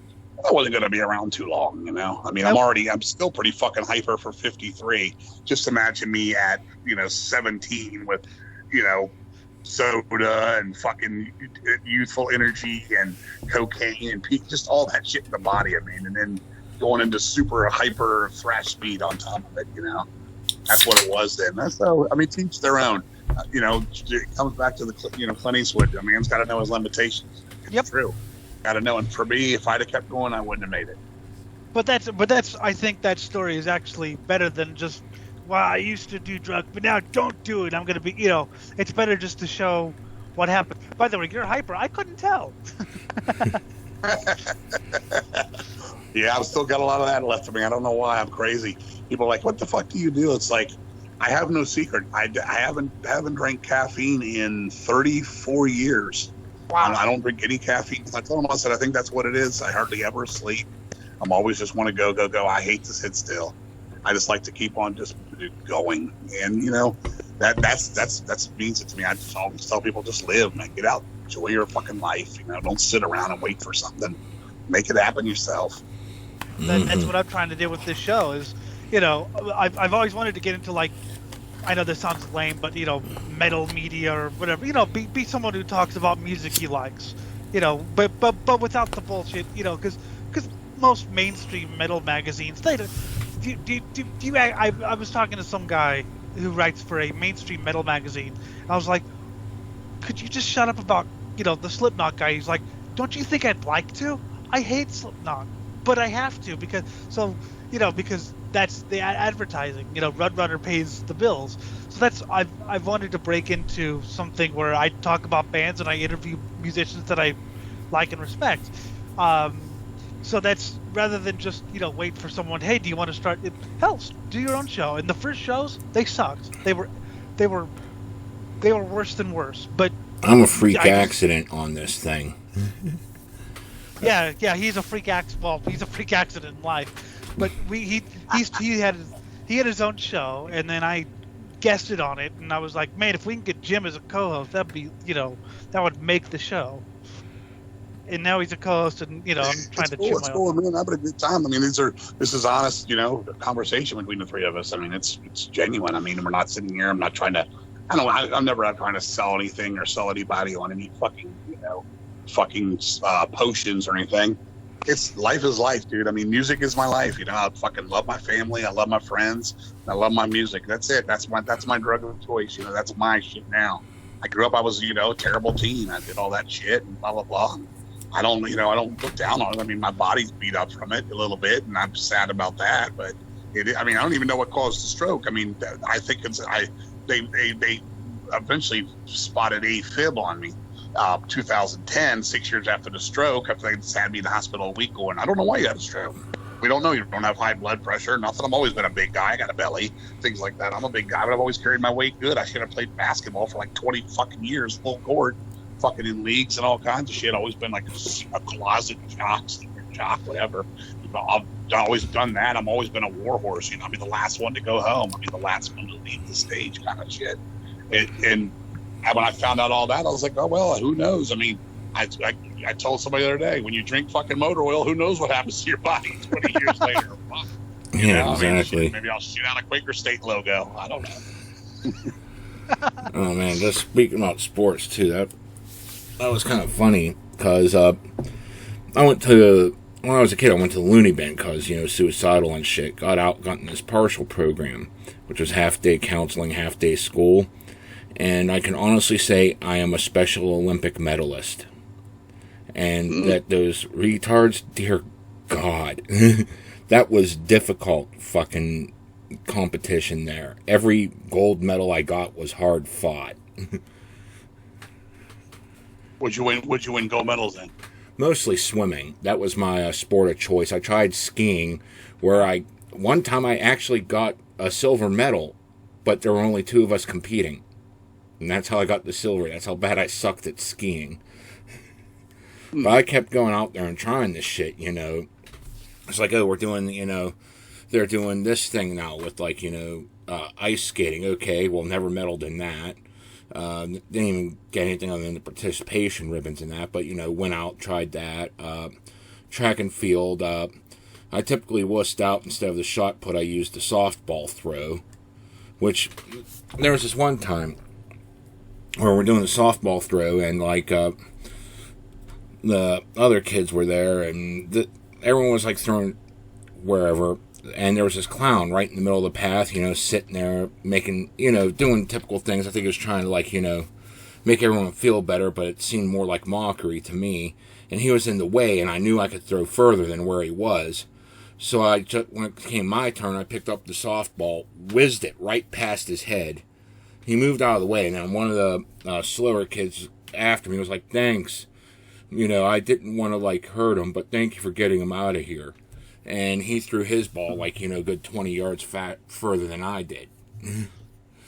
I'm actually a medalist in the Braille Olympics, the Blind Olympics, and all my medals were in running, which is weird because I'm a pretty fat guy generally, but I was like 8 or 9 or whatever, and I was pretty good with running. But so I don't know. I mean, the like I said, the thing about this show is it's just, it's real. I used to have friends, the late great Johnny Puke, who people in Swine Brothers will have heard me talk about. He used to read me your fuck off lists. Off lists. So normally it's thanks lists. Now I still love old thanks lists because a lot of it's checking out new albums. Was a fuck off list just because, hey, look, this is just being honest, or? Well, I mean, that was one of the things. One of the longest running things with us when we were on Relapse Records was that we couldn't be ourselves, especially me. I remember we went out to play a festival in San Antonio, and I was supposed to go around. And there was going to be a press thing there and a bunch of magazines, whether it be Metal Mania or Metal Maniacs or Metal Edge, whatever the fuck, hit Kreator kind of shit at the time. And they had somebody from the label follow me around and make sure I didn't say anything at the interviews. And I'm like, what? It's like, you're going to censor me? I was like, this is underground. I was like, I'm not going to make up shit. I had this time when people say, King Fowley talks shit. Okay? I wasn't talking shit about anybody. I was saying stuff that actually happened. and I was addressing it. There's a difference between saying that motherfucker's a faggot or fuck this dude, or that's talking shit when you just don't like somebody and you're talking shit about them and you have no fucking leg to stand on. For example, I'm not a Mustang guy. I read the fucking book so I could fucking understand if I'm going to talk about something about somebody why I don't like them or why something that bothers me about them. I'd like to be able to know what I'm talking about before I fucking shoot my shit off, and then I would be quote unquote talking shit. So anyway, it was, bring this guy around. He's going to talk shit. What it was when I went out there, they like, you can't be talking about Morbid Angel. We got to do tours with them and this and that. I'm like, Morbid Angel can fuck themselves. So like, we were on fucking playing a show. It was us, them, and Niall in New York. And fucking, we got there and we had to sign a fucking contract. We could not sell any of our merchandise within 1 mile of the club. And I was like, this is fucking ridiculous. I was like, we're only getting like $100 to play here, gas money. And these guys were on tour together. They put us on it because they didn't sell the place out and they wanted another band to basically help sell it out. So we went up there and played. I'd already had a run-in with Trey. We had a very, very hard time with Trey from day one. How that story comes about quickly was in the late 80s, I got a call like we have right now, where a couple people on the same line at the same time. It was fucking Dave Vincent. It was Trey Azagoth. They were talking to me about possibly being the drummer for Morbid Angel. They said they'd heard good things about me, blah, blah, blah. I said, I thank you for this. I said, I wish you the best. Just these are my buddies. We're growing up. We're going to make it or break it together. That's what I told them. And I said, you might want to get in touch with somebody out west or something. Try Chris Reifert or somebody. And which eventually they got to Petey. They got their man. They got the perfect guy for the job. Yeah. And we were fine. I was cool. I was fine. I was really closest to that band at the time with Richard Bonnell, the third guy. Okay, anyway, so we go play one of our first shows ever was a place called the Michigan Death Fest. It was us. It was Morbid Angel, Sacrifice, Nuclear Death, Fatal, blah, blah, blah, a bunch of bands on down the line. But we showed up, and I was like, yeah, we're going to put our banner up. And I was like, and they were like, well, Morbid Angel says nobody can put anything up. I'm like, what? We brought our fucking banner, right? So I'm like, well, I'm putting my banner up. So when I'm saying this, I'm loud. We're actually playing in a hockey arena. And I'm backstage, and back there it's loud, it's echoey. And I see Dave Vincent, Fowley, can I talk to you for a second? And I said, sure. So I walked up, he goes, no, you won't be using your banner. And I said, oh, yeah, we will. I said, and he said, well, it's our show. I said, oh, no, it's a festival. All the bands are playing. I said, it's an underground show, which means everybody should be able to get to do what they want to do for their time allotment and not bother anybody. Be professional and get their shit on, get their shit off, and play what they play. And he was like, well, it's our show. I said, well, look, dude, you are known. Morbid Angel is the headliner because you're known. You know what our banner's for? So you can see who this band is that's playing and remember us. That's what we're here for. We're going to put it up and we're going to take it down. And he literally put his hand out, shook my hand, and said, I respect your fucking, integrity and, how you're going about it. He literally helped us put the banner up. We put it up, and everything was fine. But Trey was a fucking dick about it all. He was a fucking asshole. The lady that was putting on the show was a woman we know. We call her Metal Mom. She was fucking in tears. He was like telling her, jump, basically, how high can you jump? You got 45 seconds to get me a glass of orange juice or I'm fucking walking. Morbid Angel will fucking walk and everybody will leave this place. Just showing how much of a dickwad he was, okay? So when the night was fucking over, I was fine with everybody but Trey Azagoth, okay? Me and Dave were at peace. Everything was fine with this across the board there. Well, later on, we played this show with Niall. Dave wasn't in the band anymore. Okay, it was Steve on vocals. So we played first. We finished. People wanted another song, and I knew that the show was running late. We weren't going to step on anybody's time and fuck anybody. So we walked off the stage, and I just happened to look to my right when we finished, and I saw Trey Azagoth giving the fucking cutting his throat signal, like get them fucking done, get them on done. So we went on back downstage. And we were sharing a backstage area with Niall, and Morbid Angel had their own room. And of course, we're underground at a club. It's fucking made out of cement down there. It's in New York City.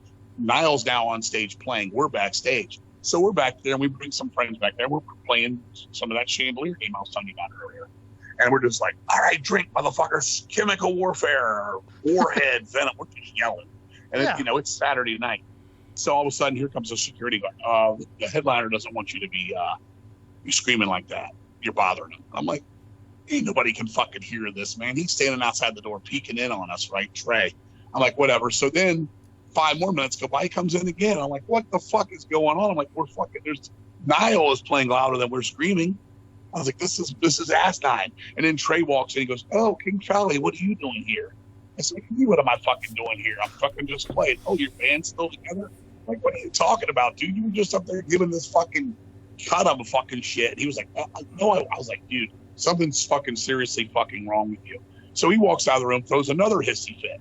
So fucking the promoter of the show, or the club owner or manager, whatever the hell she was, she comes in, she goes, what the fuck is your problem to me? Like, what is my fucking problem? I've done fucking nothing. I'm like, I'm sitting here minding my own business. And she's like, well, what the fuck is he, throwing a fit about? I'm like, I don't fucking know. And she's like, well, you get your shit to me, get your shit, get your band, and get the fuck out of my club. And I fucking turned around and I was like, all right, whatever the fuck this. We'd already had the issue with the don't sell your merchandise within a mile of the club bullshit. And I said, all right, whatever, fine. So I start to walk away and she goes, oh, what do I owe your shitty band? $50 to fucking for gas? Get the fuck out of here. And she's just talking shit about us as we walking away. So she handed me I don't know what it was, a couple 20s. And I just turned around and spit in her fucking face, threw the money in her face, and said, keep the shit, bitch. We started walking outside. People were like, where are you going, man? You're not going to hang out? You guys came from Virginia for the night? I'm like, oh, man, we're not allowed to scream and fucking have a good time at a heavy metal show. This is bullshit. So we walk outside, and some guy's like, hey, man, I really still want to get that shirt. Can I come to your van and get that shirt? I'm like, yeah, you got to walk a mile to get it. We're all laughing about how ignorant that is. So the next thing you know, I'm like, well, I got the merch back here. I'll sell you one. We're outside. We're almost out of the parking lot of the place. And I sit down, and here comes the Morbid Angel fucking clown, fucking one of their fucking henchmen. And he's like, dude, it's a mile. You've signed a contract. You cannot sell him that shirt. I'm like, what the fuck is this shit? I'm like, this is the most lamest fucking thing ever.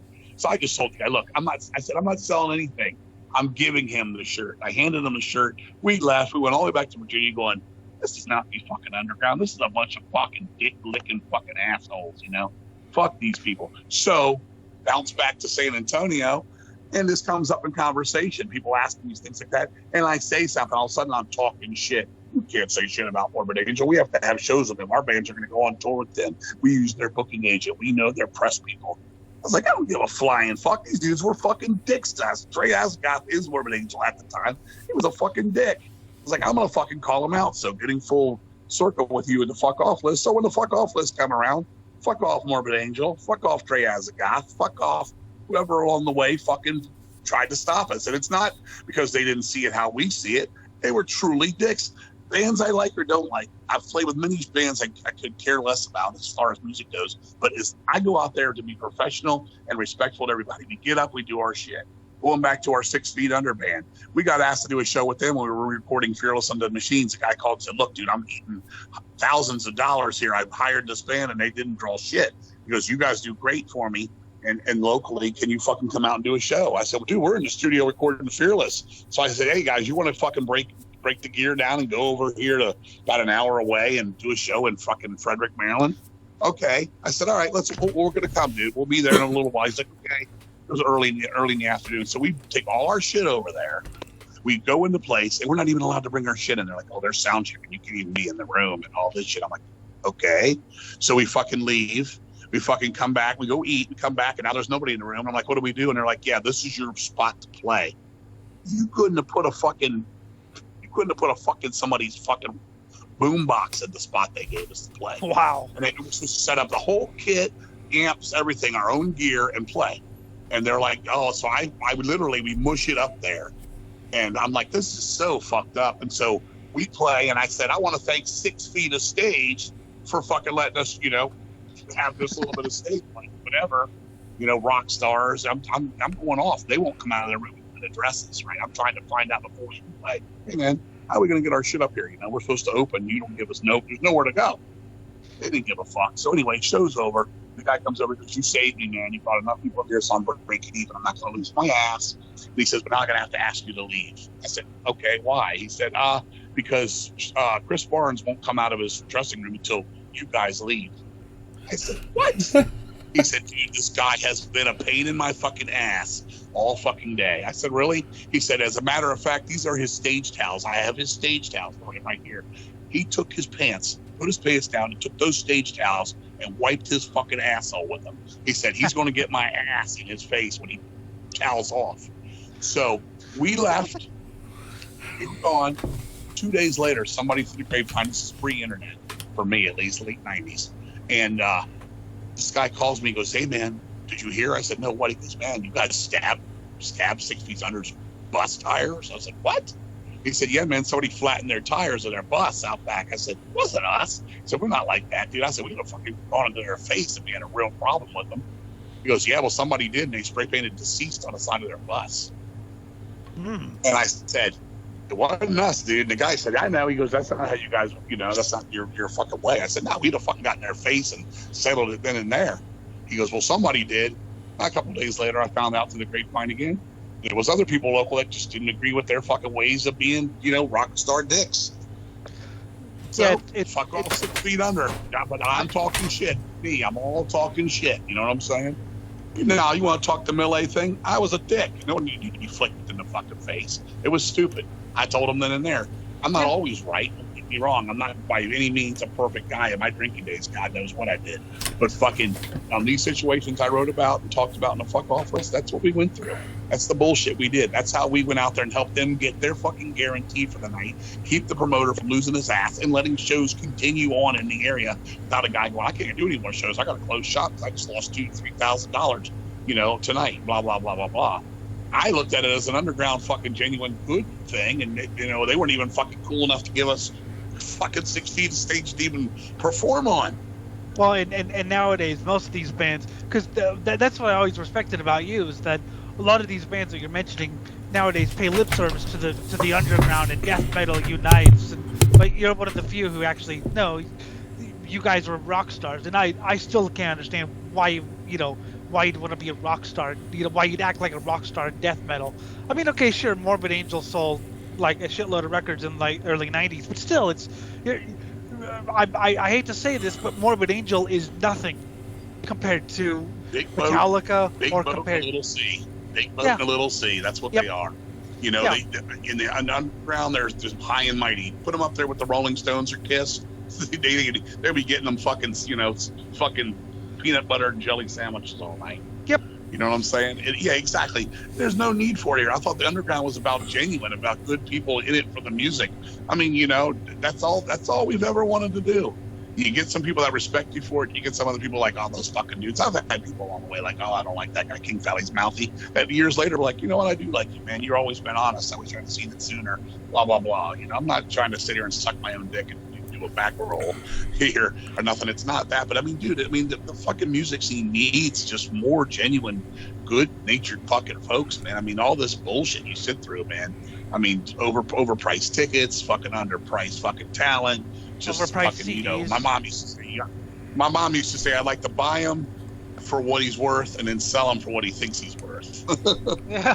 Well, I mean, you see like T-shirts for $35 and, or even like $50, $60. That was another thing with the lives we had, man. I was in fucking Hot Topic one time and I'm seeing his T-shirts for $35, and I told him I don't want him to sell T-shirts for $35. These are $20 T-shirts tops, and he'd be like, "Motherfucker, you're giving us a bunch of bullshit," and blah blah blah. And I'm like, dude, I got an underground label to not be selling it for fucking overground prices. And they were like, man, you're fucking impossible to deal with. I'm like, dude, a T-shirt should be $20 and a CD should be $10. That's what I told him. A proper one. Now I understand. I've done a lot of shit since. And, I know some T-shirts are more, and print isn't cheap always, and it is what it is. But it was just thing after thing with Relapse, so we had to get the fuck out of there. I read a book. I don't know if you've read this one. It's by the guys from Sick of It All. And they were talking about how it's actually really interesting. The audio book's much more interesting than the actual book because it devolves into like a laugh fest and telling random stories at the end. It's actually quite funny. But they were talking about how, because they're a hardcore band who does like metal festivals and shit like that, and a lot of times they'll have to fight to keep their T-shirt prices down to reasonable price because the headliner wants a cut, things like that. They weren't at Dynamo. They actually weren't planning on selling T-shirts because they thought they were going to be have to sell them for $50-$60 or whatever it was. And the German guy said, "Wait a minute, there's 60,000 people. They've never seen you for the first time. They're probably going to love you. You have to sell T-shirts."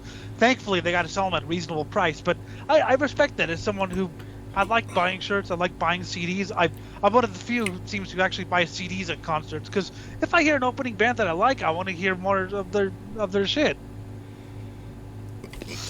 It's I mean, we can sit here and talk all night about just the problems in the underground, but there's good people too. A lot of good bands. We've gone out with, done a lot of cool shows along the way. It's just, it is what it is. I mean, but I'm going to call it out. I mean, I'm going to call it out. If I see it, I'm going to call it out. I don't care. I mean, I don't care what it is. I respect that. It's not my duty of life to do over and over and over.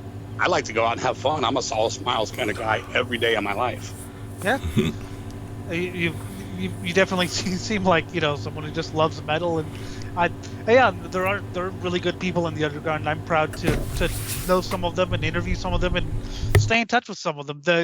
By the way, I forgot to. I'll say this in the intro later on, but thank you to Brandon Corsair for getting for facilitating this interview. In my opinion, he's a great guy in the underground. Great fans too. He's a good guy. Him talk the other day. He's going to be doing something with Deceased for his magazine. So that's how we really started chatting the other day. And then he sent me your name and said he needed to do an interview, and I got in touch. I'm all about this. Some people are like, oh, that's under me. Those go, what's that? 18 subscribers. I've had people like, dude, I don't give a fuck if nobody's listening or a million people are listening. If you want to fucking talk for a little while, I'm cool with it. It ain't about fucking, I'm not in this for the hit parade or centerfold fucking of the month. I didn't do the interview to like, oh, this is going to grow my show. I did the interview because I love Deceased and I love your stories, and you just seem like a great guy who would really fit in with the show. I'll admit, I'm fun.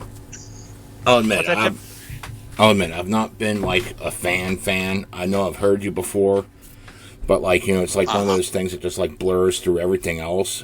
That's just me being up front. But at the same time, whenever Elliot here was talking about the interview, his main thing was pretty much make me think, oh, this is going to make me remember more of the good old days and, talk about different things. And that's kind of like where I came. It's like, oh, cool. I get to talk to another voice aside from Elliot here, which I always talk to, that might, give me different insights just into this, that, and, just piss around and have fun. That's what it's about, man. That's the same thing. It's not like, oh, what, you don't like my band? Fuck you, blah, blah. You can say my band eats shit. I don't care. It's fine. I got plenty of friends that play in bands I can't stand, and they know it. And we're still cool. It's not like I want them to succeed in every way, whatever they want out of life. I want them to get all of it and then some. Yeah.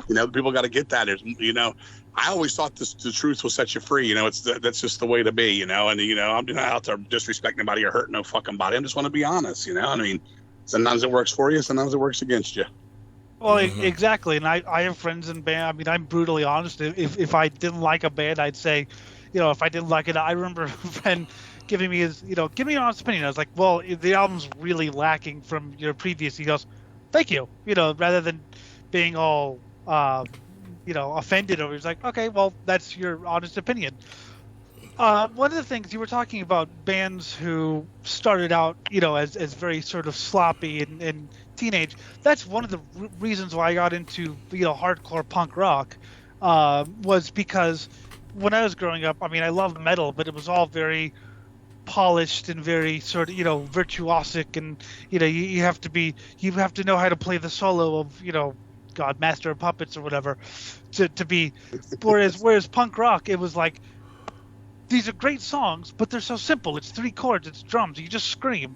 And it's interesting because I know a lot of metal musicians in the 80s love punk, but I know a lot of the fans didn't. And I was wondering, because you grew up in the Virginia area, they're White Cross, Graven Image, Death Picky, but they're really silly.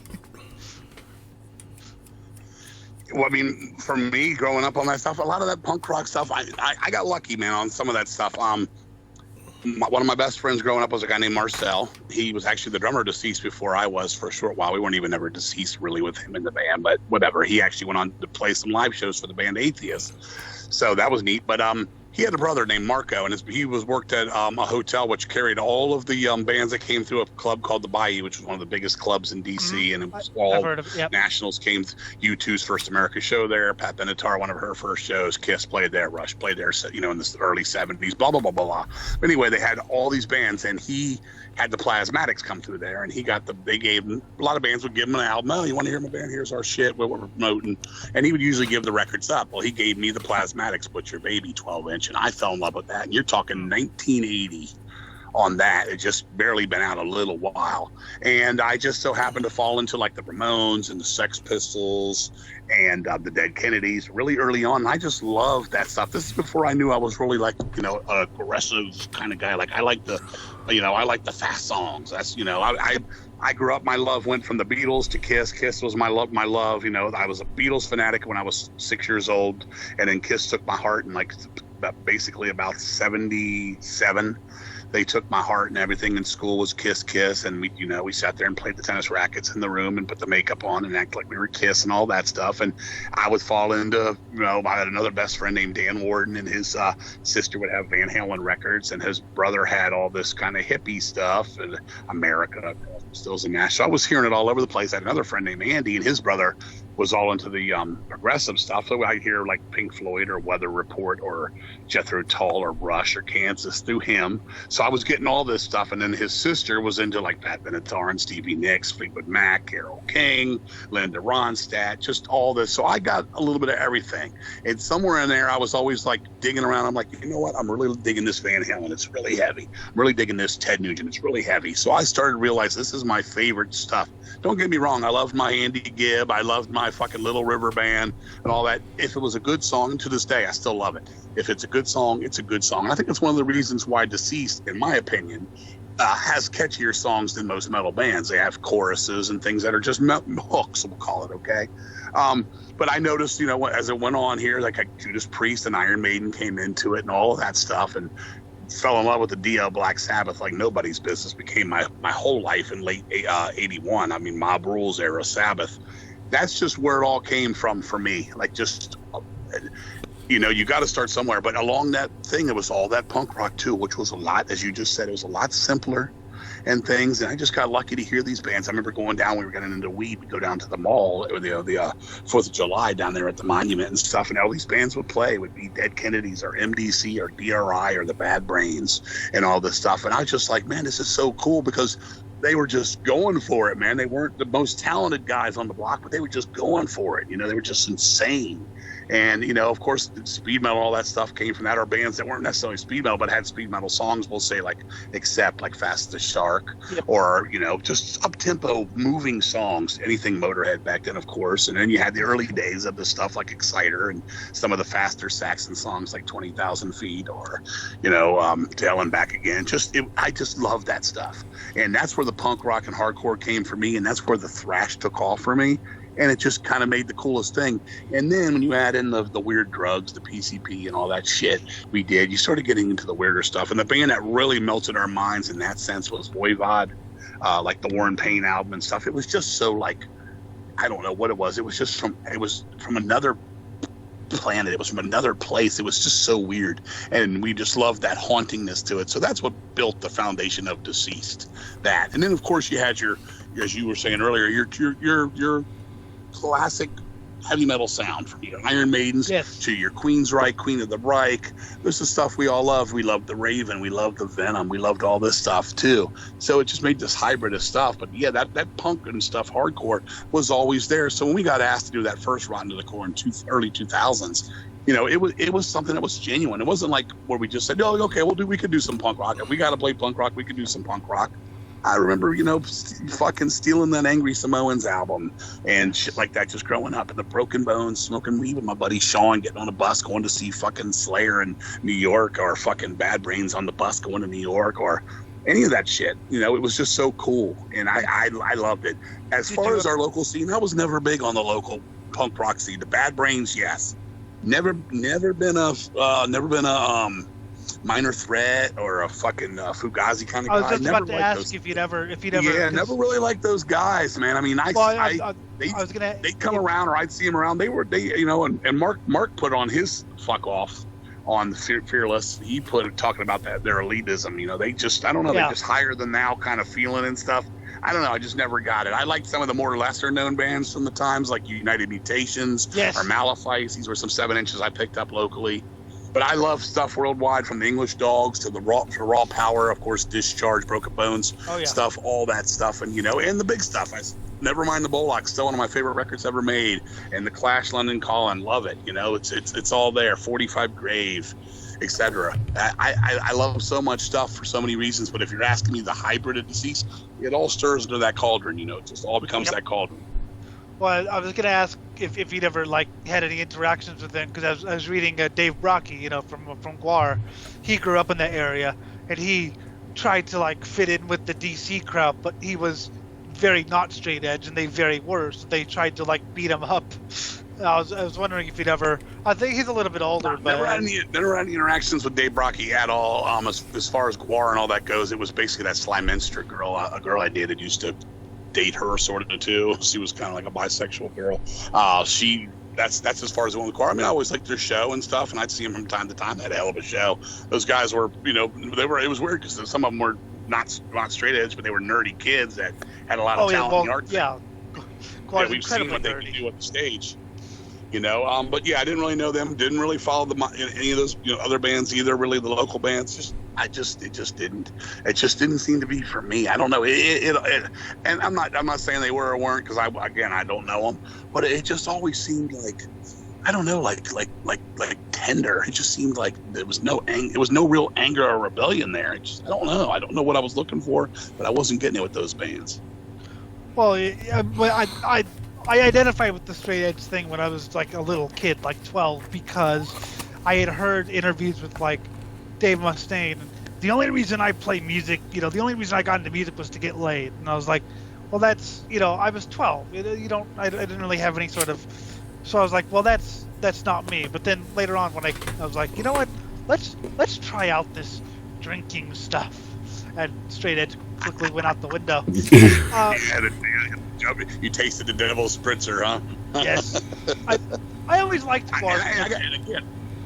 Go ahead. I'm sorry. Go ahead. I always liked Guar because I liked the. I kind of like their music, but I also like the theatricality of, you know, what is Jim? Your story about a dead baby? Something about. No, my one buddy used to do this thing. Like, we had this local Halloween parade, and he had a bunch of baby dolls, and he reenacted pretty much a scene from Guar where they're feeding dead babies from a sack to people, and they were spraying people with fake blood and stuff. Well, he had one of the babies left over, and I took it out to a Guar show with me, and I threw it on stage, and then people took it home thinking they got a piece of Guar when it was actually just something that I had, and, you know, just completely tripping out of my mind, threw on stage. And like they used it as a prop because like, oh wow, we got a dead baby now, let's use it, you know. And then they threw it back out in the crowd eventually. Right. But I always like the. I mean, I'm not saying you have to, you know, people have to be theatrical. You don't need blood or whatever, but do something other than just, I mean, that's just stand there. Yeah. It was great, dude. I mean, that shit what they would do would be great. The fucking one with the stage would rise up and eat you. And I remember the free OJ stuff where they cut his throat and orange juice went all over the club. And I've seen them a bunch of times in the day. And, you know, and as far as straight edge, I got nothing against it. I love Uniform Choice. Some of those Ignite albums are unbelievable. I like a lot of that stuff. But, you know, I don't care if you do a drink or not. I don't care if you know, people in the day, oh, you can't listen to Trouble. They sing about God. I don't care what you sing about. If you rock.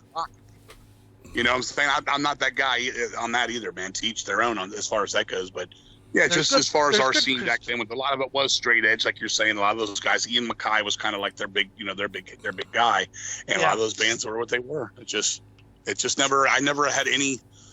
You know, I never really wanted to go see any of those bands. As far as, you know, I had no interest to go down.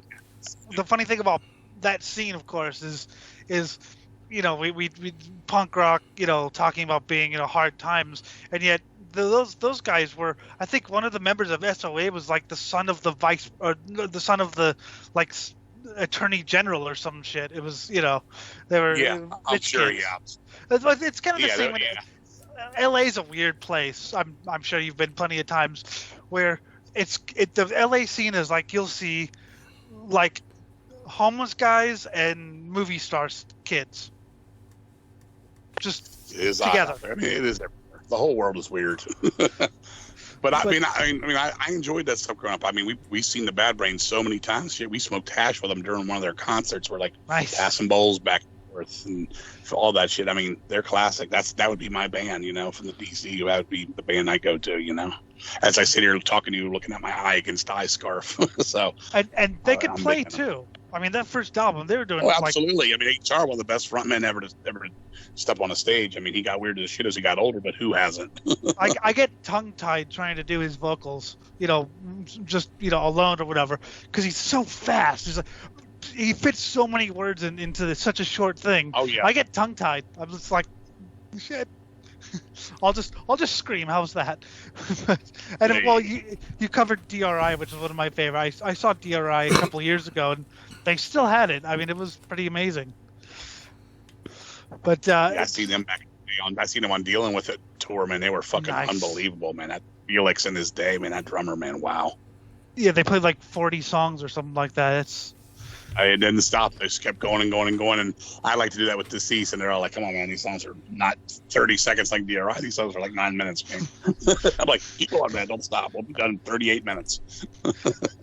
You mentioned something a while ago about some sort of movie that you're making, or... A movie? What was... Oh, no, when was I talking about? What was it? You fill me in a little bit more. What did I say about a movie? No, I had heard something about a movie that someone was making. There's a movie being made about my life right now. If that's what you mean.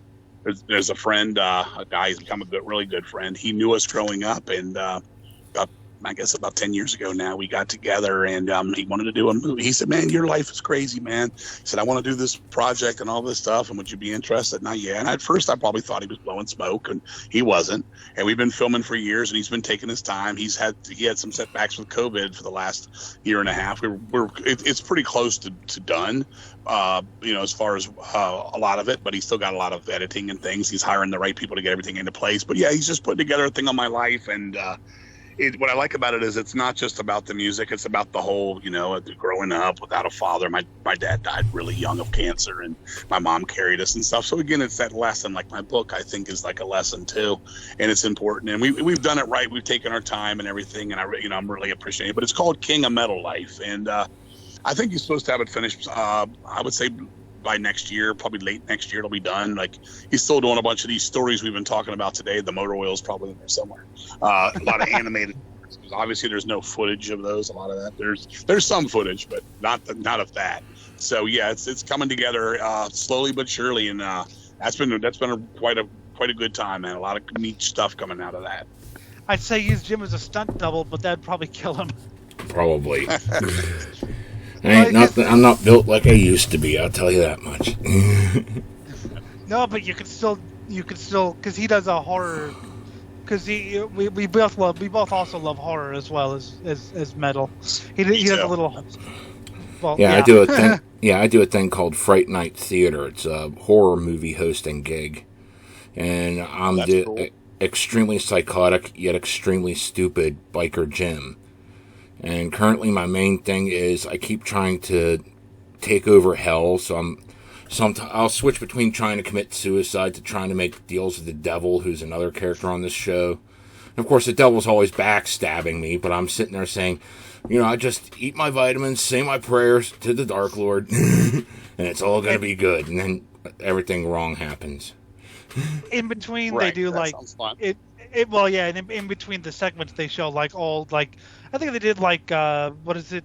They some old horror movies from extremely good B movies to movies that feel like they take 9 hours. But yeah, I love. I mean, pretty much every Halloween, at least one of the Halloween episodes, we got to do Night of the Living Dead because that was shot locally.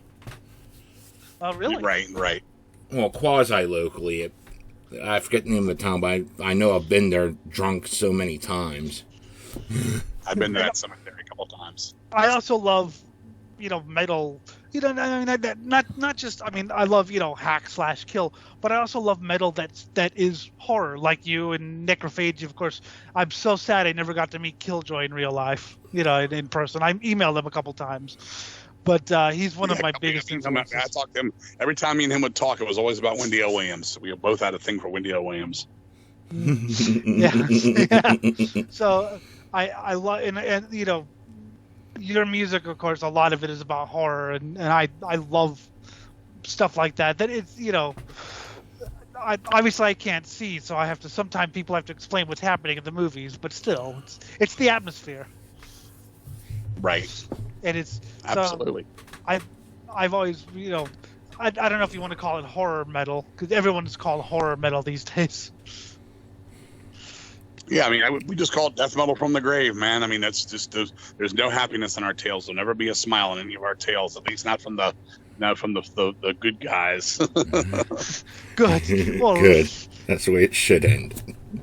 Well, yeah, that's why it's called horror, because it's horror.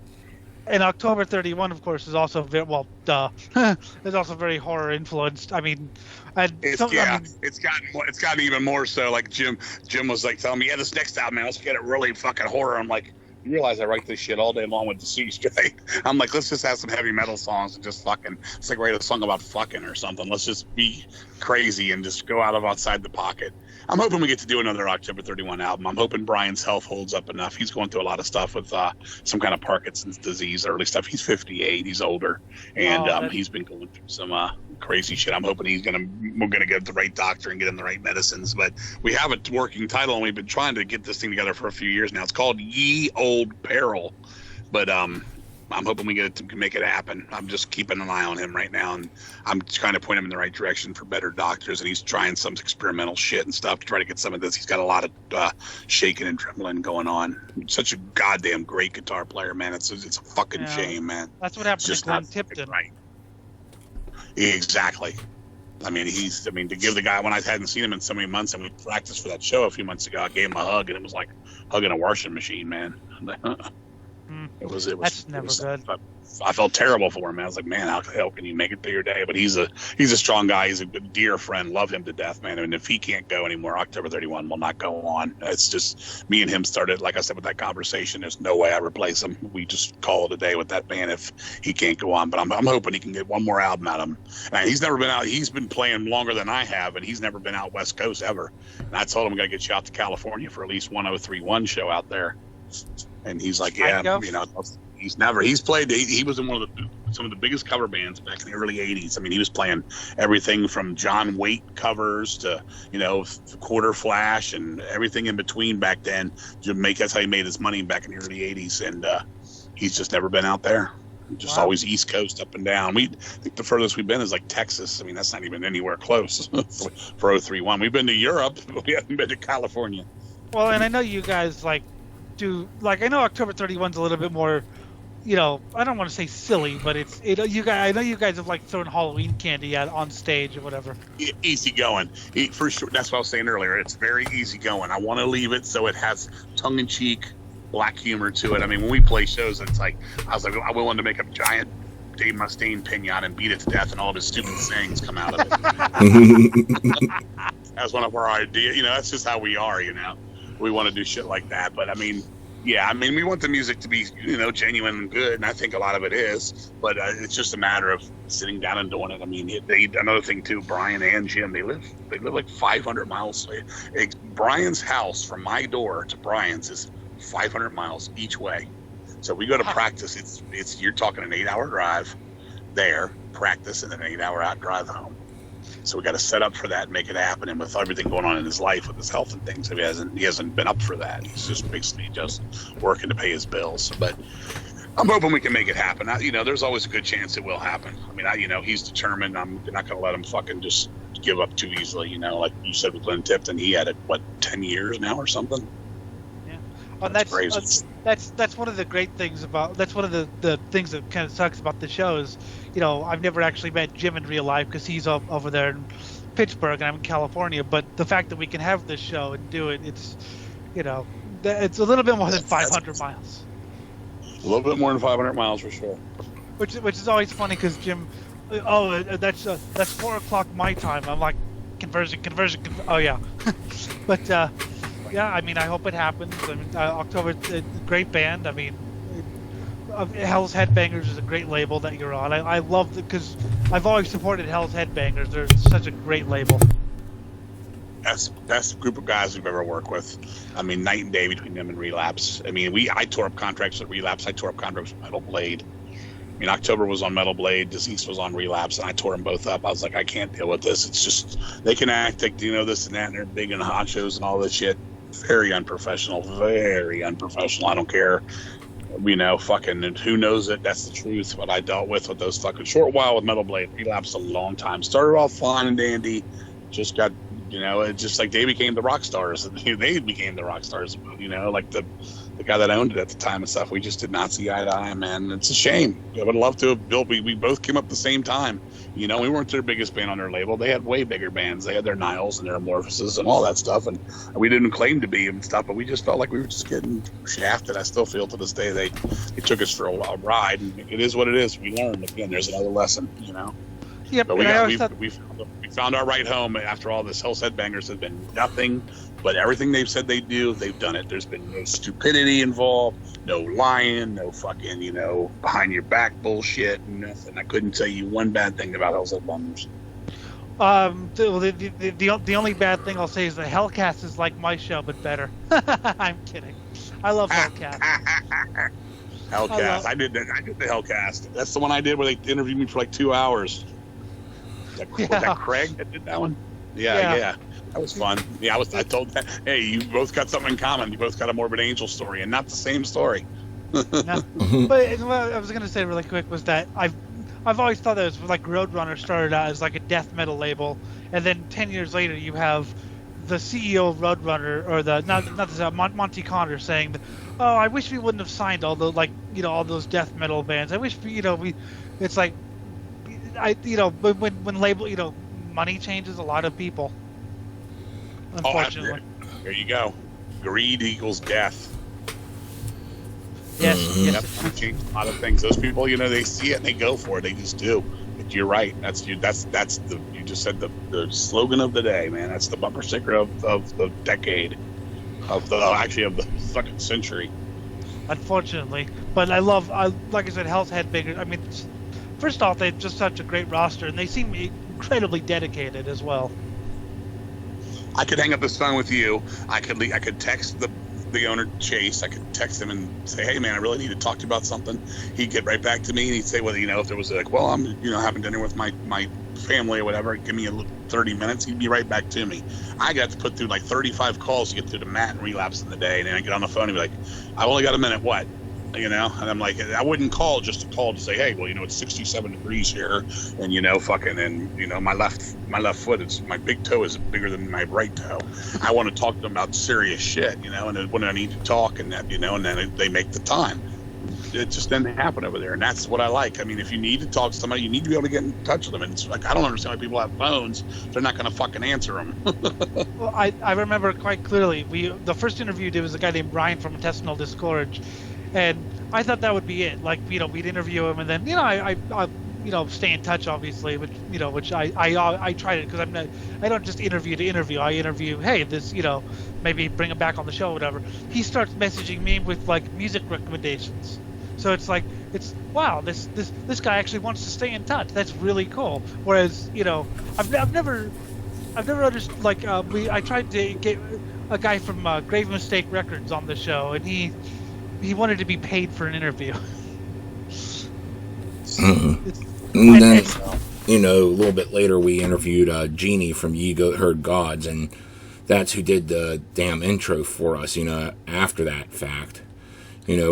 Occasionally talk to her even online to this day, it's like whenever we bump into each other, it's like, hey. So it's pretty cool. Well, back when I had Facebook, I just messaged her like, "Hey, have you heard this new album? It's really good." Or so I've never understood, I tried to interview a small band who's even smaller than this show. It's like a local favorite band, a local band I like, right, with like 50 followers on Facebook, and they talked to my manager. 50 likes. Trust me, when I had my old metal records really going, I was dealing with everybody from Laz Rocket to Heaven to Blessed Death to Iron Angel. I mean, I did so many. I released about 50 CDs of classic metal albums. I have a lot of them. Late 90s into the early 2000s. Some of the stuff I had to deal with, man. Some of these bands, man. I had one band on, and I was just like, He's like, yeah, hold on, I got my PR man on the other line. Oh, that's my lawyer. He's like, hold on, and he's like telling me he's got like 3 guys on hold and all this shit. He's just bragging. I'm like, God damn, this is fucking ridiculous, man. This is fucking ridiculous. I can remember one guy who's, well, who's your PR guy for the show? So I said, hang on, I'll get him. It was my dog. Yeah. It's roof. Yeah, who's your PR guy? Hold on a second. I mean, I do it. You want to talk to me? I mean, you saw it work for you and me, man. The other day, your buddy said, hey, man, he wants to do an interview. I just emailed you. You emailed me right back. We set up a time, but it was just you and me. We were just talking. I mean, humans can't do their own shit now. You know what I'm saying? And then fucking here we are, 3 days later, and here we are. And it's all said and done. I think that's how it should work. No. I mean, I know if you got to talk to Gene Simmons, it's going to be a little bit harder. He's a busy man. Or if it's going to be, you got to talk to Bruce Springsteen or one of these other motherfuckers that, they got to pick and choose what they can do because they're busy people. I'm obviously not those guys, but it's like, still, I mean, it shouldn't be a 1,000, things to jump over either. No, I mean, I was kind of wondering, just whenever you're not busy or whatever. So, it's. I think that's how it should work. I think people. I mean, if someone asked me if I'd like to be on a show, what time, when. Of course, I'm trying to get this one guy from Finland, and it's hard because, the time difference. He's like, well, I could do from 8 to my time to 12 my time. I was like, what the hell is that my time? It's like my time. Yeah. Well, it's so. I'm certain I could dirt through the computer and figure it out, but goddamn. I don't know even what time zone that is. Well, that's why I asked if you're on Eastern time, because Jim's on Eastern time, so it's. Now he's used to this conversion. I'm not too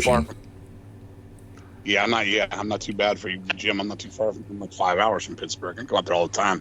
I go up there. I go to the what the hell is that? I go to that drive-in over there. Does those horror movie things? You know what I'm talking about? Twice a year they do those weekend things. Oh fuck! My buddy. My buddy Harry, the guy that does the Fright Night Theater thing, he films it, and scripts it and everything. He's actually friends with the people that run that fucking drive-in. I forget the name of the drive-in. I forget the name of the drive-in. It's like Huntsville, or I don't know what it's called, but they just did Giallo's a couple weeks ago. I was going to go, but that's when we played our shows again. And I come up there. I got friends up there. The girls in Kreator up there are longtime friends, and Don Crotsley, Unslaughtered, and I'm going down to Ides and all that shit too. So. Oh, Jim loves Kreator. Oh yeah, fucking shit. It was like one of those things where it's like someone just fed it to me. And it's like, I remember this. It was like on one of those like mixed tapes that you'd get during the tape trading days, and it was just called West Virginia mix on the damn tape, because someone got it from West Virginia. So I had no idea who the fuck the band was, and I heard it was like, I remember this. This was on a tape I recorded from someone else. It was a bootleg of a bootleg of a bootleg, and I didn't know the band name. Now I do. And it was just like, the music was just like, made me feel like I was rotting on the inside, and I just loved it. I love him. I love Sharon. She's been a dear friend. Oh yeah. That was our first. That was our first place out of the area when we used to go out, play shows. Our first out of state show ever was we played with Dream Death in Pittsburgh at the old place Electric Banana, which I'm sure you remember, Jim. You lived there all your life. Yeah. Place called Electric Banana, and they never paid you, man. They always paid you in hamburgers, and most of the time you got food poisoning from it. But yeah, that was our first one. It was supposed to be Dream Death. I remember the food poisoning quite well. What was that? Yes. We played up there a bunch. I think we played there 5 times. I went up there and used to hang out. We had so many parties at her house and stuff back in the drinking days. Oh man, it was great. But yeah, I mean, I love Pennsylvania personally. I love where I'm at now. I love it. I used to be in Virginia, and I go back there, and it's everybody's snooty with talking off the end of their nose and shit. It's just upper class snobs over there now, and fuck all that. Well, over here it's like that too, but it's always been like that. Do you have any memories of LA at all, or I mean? Yes, I do. One of my favorite shows we played on that tour we did out there was Chain Reaction. It was an all ages club. They had no beer in there, and they had like Gatorades and stuff. And I remember all these kids were like, "Thank you for playing here." Now I didn't even book the show. We had a booking agent put us in there, and I was just like, "Man, this is so cool." It was like a lot of young kids that just couldn't get into the over 21 shows, and they went nuts, man. They were just like, it was like kids kept coming on the stage like, can you throw me, man? Can you throw me? I want to have, I want to stage dive. I want to, can you just pick me up and throw me over your head? Because I'm a big wrestler looking guy. I'm like, yeah, sure. And then some of the girls are like, I don't think I should be picking you up and throwing you. You're like 15. I was like, I don't know about that, but it was so fun. Yeah, coming out there is always fun. I mean, we've had some crazy shows out there, and I don't mind the area. I mean, it's the world's a different thing out there. You got some good taco trucks out there. You got some good burrito trucks, that's for sure. We have great food. What was that, Jim? I was about to say, just talk about, throwing the kids off the stage and shit. That just reminded me, like, my experiences with the volunteer fire department death metal shows we had around here in the mid-90s. That was, like, the thing where, like, just go crazy. And that's all you could do, because you couldn't find anyone that was 21. And, you only knew, like, 2 dealers at the time, so... Well, I used to hate... Jim's our connection. I used to hate under 21 shows, and occasionally someone, or over 21 shows, and someone would put me on the guest list, which would, or, like, sneak me in or whatever. He's part of the road crew. He's not doing anything. Here's the guitar. Don't break it. God. Things... So, yeah, I used to hate... Because the kids want to have fun too. They don't.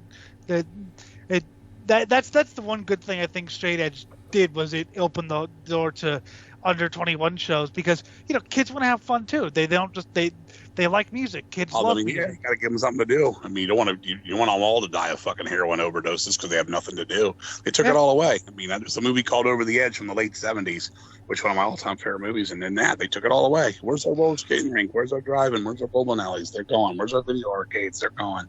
So what are you going to do? What, you hang out and overdose? And then nowadays it's so everywhere.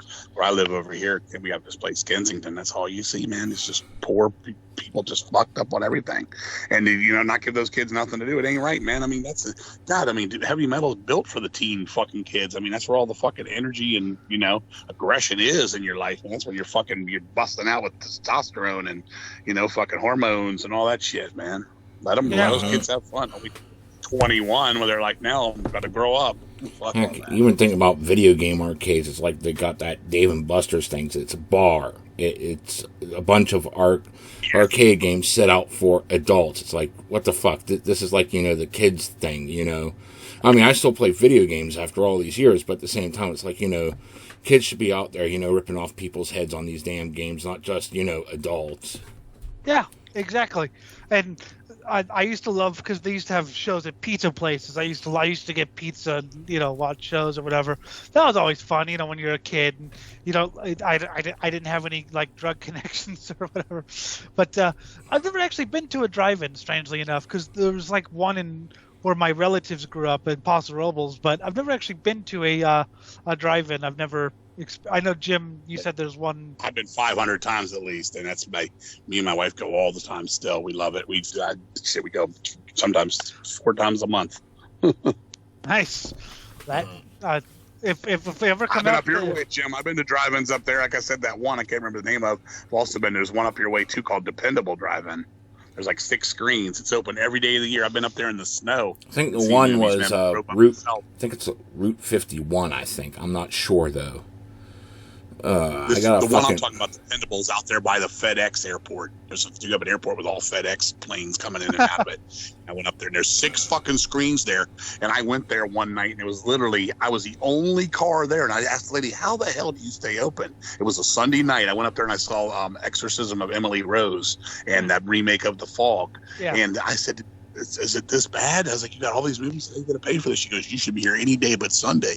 I said, why? She goes, it's insane. So I went back the next summer on the Saturday night or Friday night. It's the big night, and that movie 1408, and it was so packed you had to do your snack bar order in your car, and they had to bring your food, and you couldn't even get in. There was like 2,000 cars in there. I was like, okay, I get it now.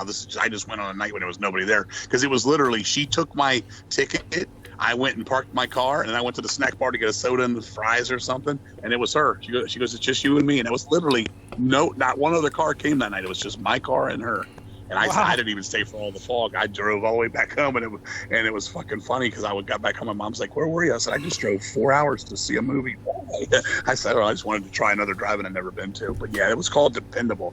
And that other one, I just can't remember the name of that one out there, but I go to. But me and my wife been there a couple times. They got some awful pizza at that one, but just the horror thing got the worst. I don't know. That tomato sauce they put on that pizza, that thing, man. I've never seen anything uglier in my life, man. Yeah, the drive-in's a fun place. You can be yourself, man. I lost all things for the theaters, man. Too many bullshit kids in there, mouthy, and just you're gonna end up getting in a fucking fight. You can't watch a movie there. I'd rather sit in my car with my wife and we can just be ourselves. I'm a big dude. I'm a big dude, and there's not enough damn space in the theater. But how big are you? You bigger than me? How much you weigh? I stopped. I don't want to know. But you see, I've seen pictures of him, and he's roughly just a little bit bigger than me, though not by much. And I weigh I'm 6'2", weigh about 375 now. I carry it well. What's that? I'm like 3.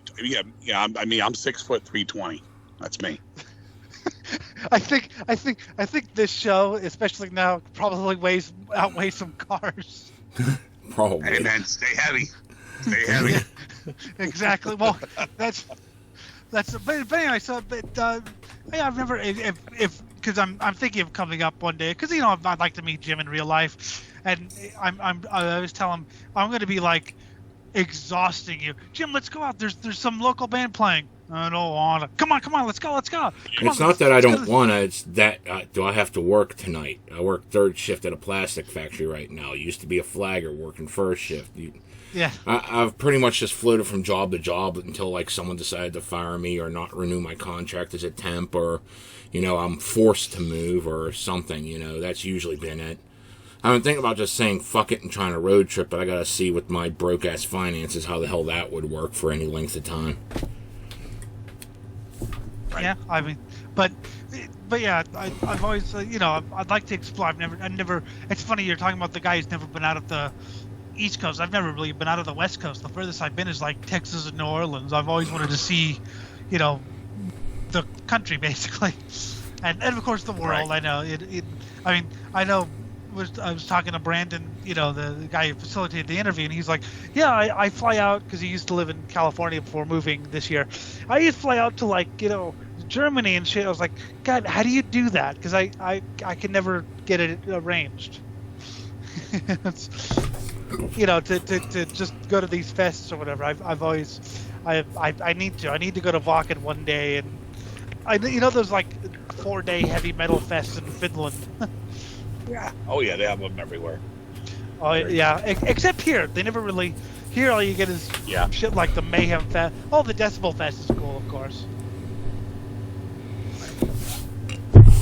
But the all you get here is Mayhem. They don't really have those day-long fests or those big fests here, unfortunately. Right. Yeah, we have some of them. It's fun. I mean, I've just done so much of everything. I've seen so much, as far as those kind of things. I wish a lot of the bands I love aren't around anymore. I miss my Plasmatics and all those kind of bands, but it is what it is. Yeah, but do it and stuff, especially you, man. You get out and do it. You're a music fanatic, and there's nothing wrong with that, man. That's life for me, man. Music is so great. I'm sad that I never got to see the Plasmatics live. I'd like to see them destroy televisions with axes or whatever they do, Yeah, they beat up any and everything they could. Yeah, I love that. So that's. When does this thing air? Are we live? Are you gonna put it on here soon? How does this go from here? Well, we have to. Jim. There's an editing process I gotta do that's real quick. Pretty much all I do is just take everything we recorded, put in this thing, so that way everything hits the right, fucking disk space, so that way it goes online. I don't really edit it. I just throw it together that way, let it run freeform, and then it gets uploaded online, and whenever it gets done rendering on my computer, then finishes uploading, that's when it's on. Yeah, we don't really. I'll say we're pretty much almost live. There's if there's like a really big technical snap, fuck up, then we'll edit it. But we don't like to edit. We like to keep it loose. And yeah, I know this turns from like how it happened. I agree. You can change anybody's thing to anything. Hey, King, how big is your head? 325 pounds. Well, I just wanted to know for black people know, because people always ask me, yeah, I like to listen to your stories and stuff. Where can I find? I want to make sure they can get it and stuff when time comes. Hopefully, get some hits for you and all that kind of shit. I'll send it. Yeah, you'll be fed the link.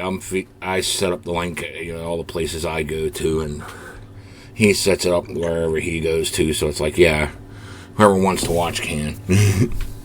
I know this went from more of an interview to a conversation, but that's how it happens with my, I've heard so many podcasts where it's, how are you? Good. How are you touring? Yes. Where are you touring? Here. Where the host just kind of becomes a robot. Occasionally you'll hear oh, you're this style, that style, what the heck is blah, blah, blah, blah. But then, that's about the extent of it. It's just question answer. I like to get to know people myself. I mean that's one of the things that I really missed from back in the day, that people for some reason try to cater and remove any sort of argument or disagreement people are having online. It's because whenever you argue with someone, you're getting to actually know them, not just fuck you kind of argument, but I have a disagreement about this, or I say new metal's not metal, and then you get the kids that just sit there and copy paste the fucking Wikipedia article, and others will actually try to debate it, Yeah. So I get to know that person through the debate. Well, yeah, as opposed to, like I said, a lot of times the hosts are kind of robots in a way. You could almost pre-record questions and just put them onto answers. Whereas I like to get into the stories and things like that. I like to know how people I live and why they got into metal and all that. I love stuff like that. Well, I'm definitely I enjoy doing this thing, man. I got about 5 good more minutes. If you got any more questions from me, because I'm gonna have dinner with my wife here in a few. Anything else you need to rock with? I think that's good for now. It's been an honor having you on the show. If you need more, if you think of something 2 hours from now and you need to do some more in a couple of days, I don't have a problem. If you're gonna pop it together anyway, well, I don't have a problem at all. I'm around. I'm low key. Like I said, man. Right now we're low key. I'm just basically I'm doing a bunch of interviews. Actually, I got a big one coming up Friday with another guy. I'm going to be doing. We're not really doing an interview. I'm going to be doing the history of Black Sabbath, the Ozzy years with him. Nice. Well, hell, I mean, if there's things you think of after we hang up here at some point, just let me know. I come back here and do some more. We can do another one of these. I don't have a problem with that. Well, hell, if you ever just want to, I mean, first off, stay in touch. First, I don't just want it to be, thanks. Of course. I'm not that guy. I'm not going to sit here and tell you for 3 hours, to talk for 2 hours with you and be like, fuck you. I'm not that guy. Yeah, I mean, it's a little bit tricky with email, but I know Jim has Facebook or whatever. Yeah, I got Facebook. I'll see what I like to do about following people. Fine. Hey, I mean, once we get on here and get this thing on the here and shit, we can do it again if you need something else or you want to do special on something else. I don't got a problem. All right. I love yapping. Me too. I'm a yapper. All right, so I think we'll formally end it. I definitely appreciate you guys looking out, for the band and the support, and it's been fun. You guys are good folks, man. I wish you guys the best, man, and I hope you get to do what you need to do. And Jim, if I get up there Pittsburgh way, I'll give you a shout. Maybe come out there if you're not doing your plastic factory stuff, and come out to one of these crazy. If you give me a shout out a week beforehand, I can. We got there to California, man. We have to come to the show, man. I'll put you on the list. You come on out, and I'll throw you off the stage. 300 pounds or more, it doesn't matter. He needs that. 300 pounds. Throw him to the wolves. He needs that. Yep. All right. Well, it's been fun. We'll get him out there. We'll get you out there having fun. No, it has been fun, dude. And I definitely appreciate you guys. And again, if you need anything before this airs, let me know, and I'll come back and we'll add it to it. All right. There's nothing I can think of, but thanks, man. It's been real cool. Yes. I definitely had a good time, man. Thank you, guys, man. Have a good night, okay? You too. You too. Well, that was an interview. A fantastic interview. What did you think, Jim? That was fucking great. Felt like the good old days. Time to crack open a beer, and I don't even drink that much anymore. Yeah. Fantastic stuff. We hope you enjoyed it, the Swine Brothers Show, episode 192. Well, thanks to Jeannie Keebler for doing the damn outro here. Hope you enjoyed this show too. Yeah. I'm gonna have to check out some more Deceased in October 31 now. Oh, yes, pick up Deceased October 31, even Doomstone if it's in print. And again, email Cosmicgodsdie@gmail.com and Facebook is Swine Brothers. For the gem, I'm Elliot. Thank you to Chief Fowley. Thank you so much. Now I gotta fucking go to work. Goddamn useless job. Give me money.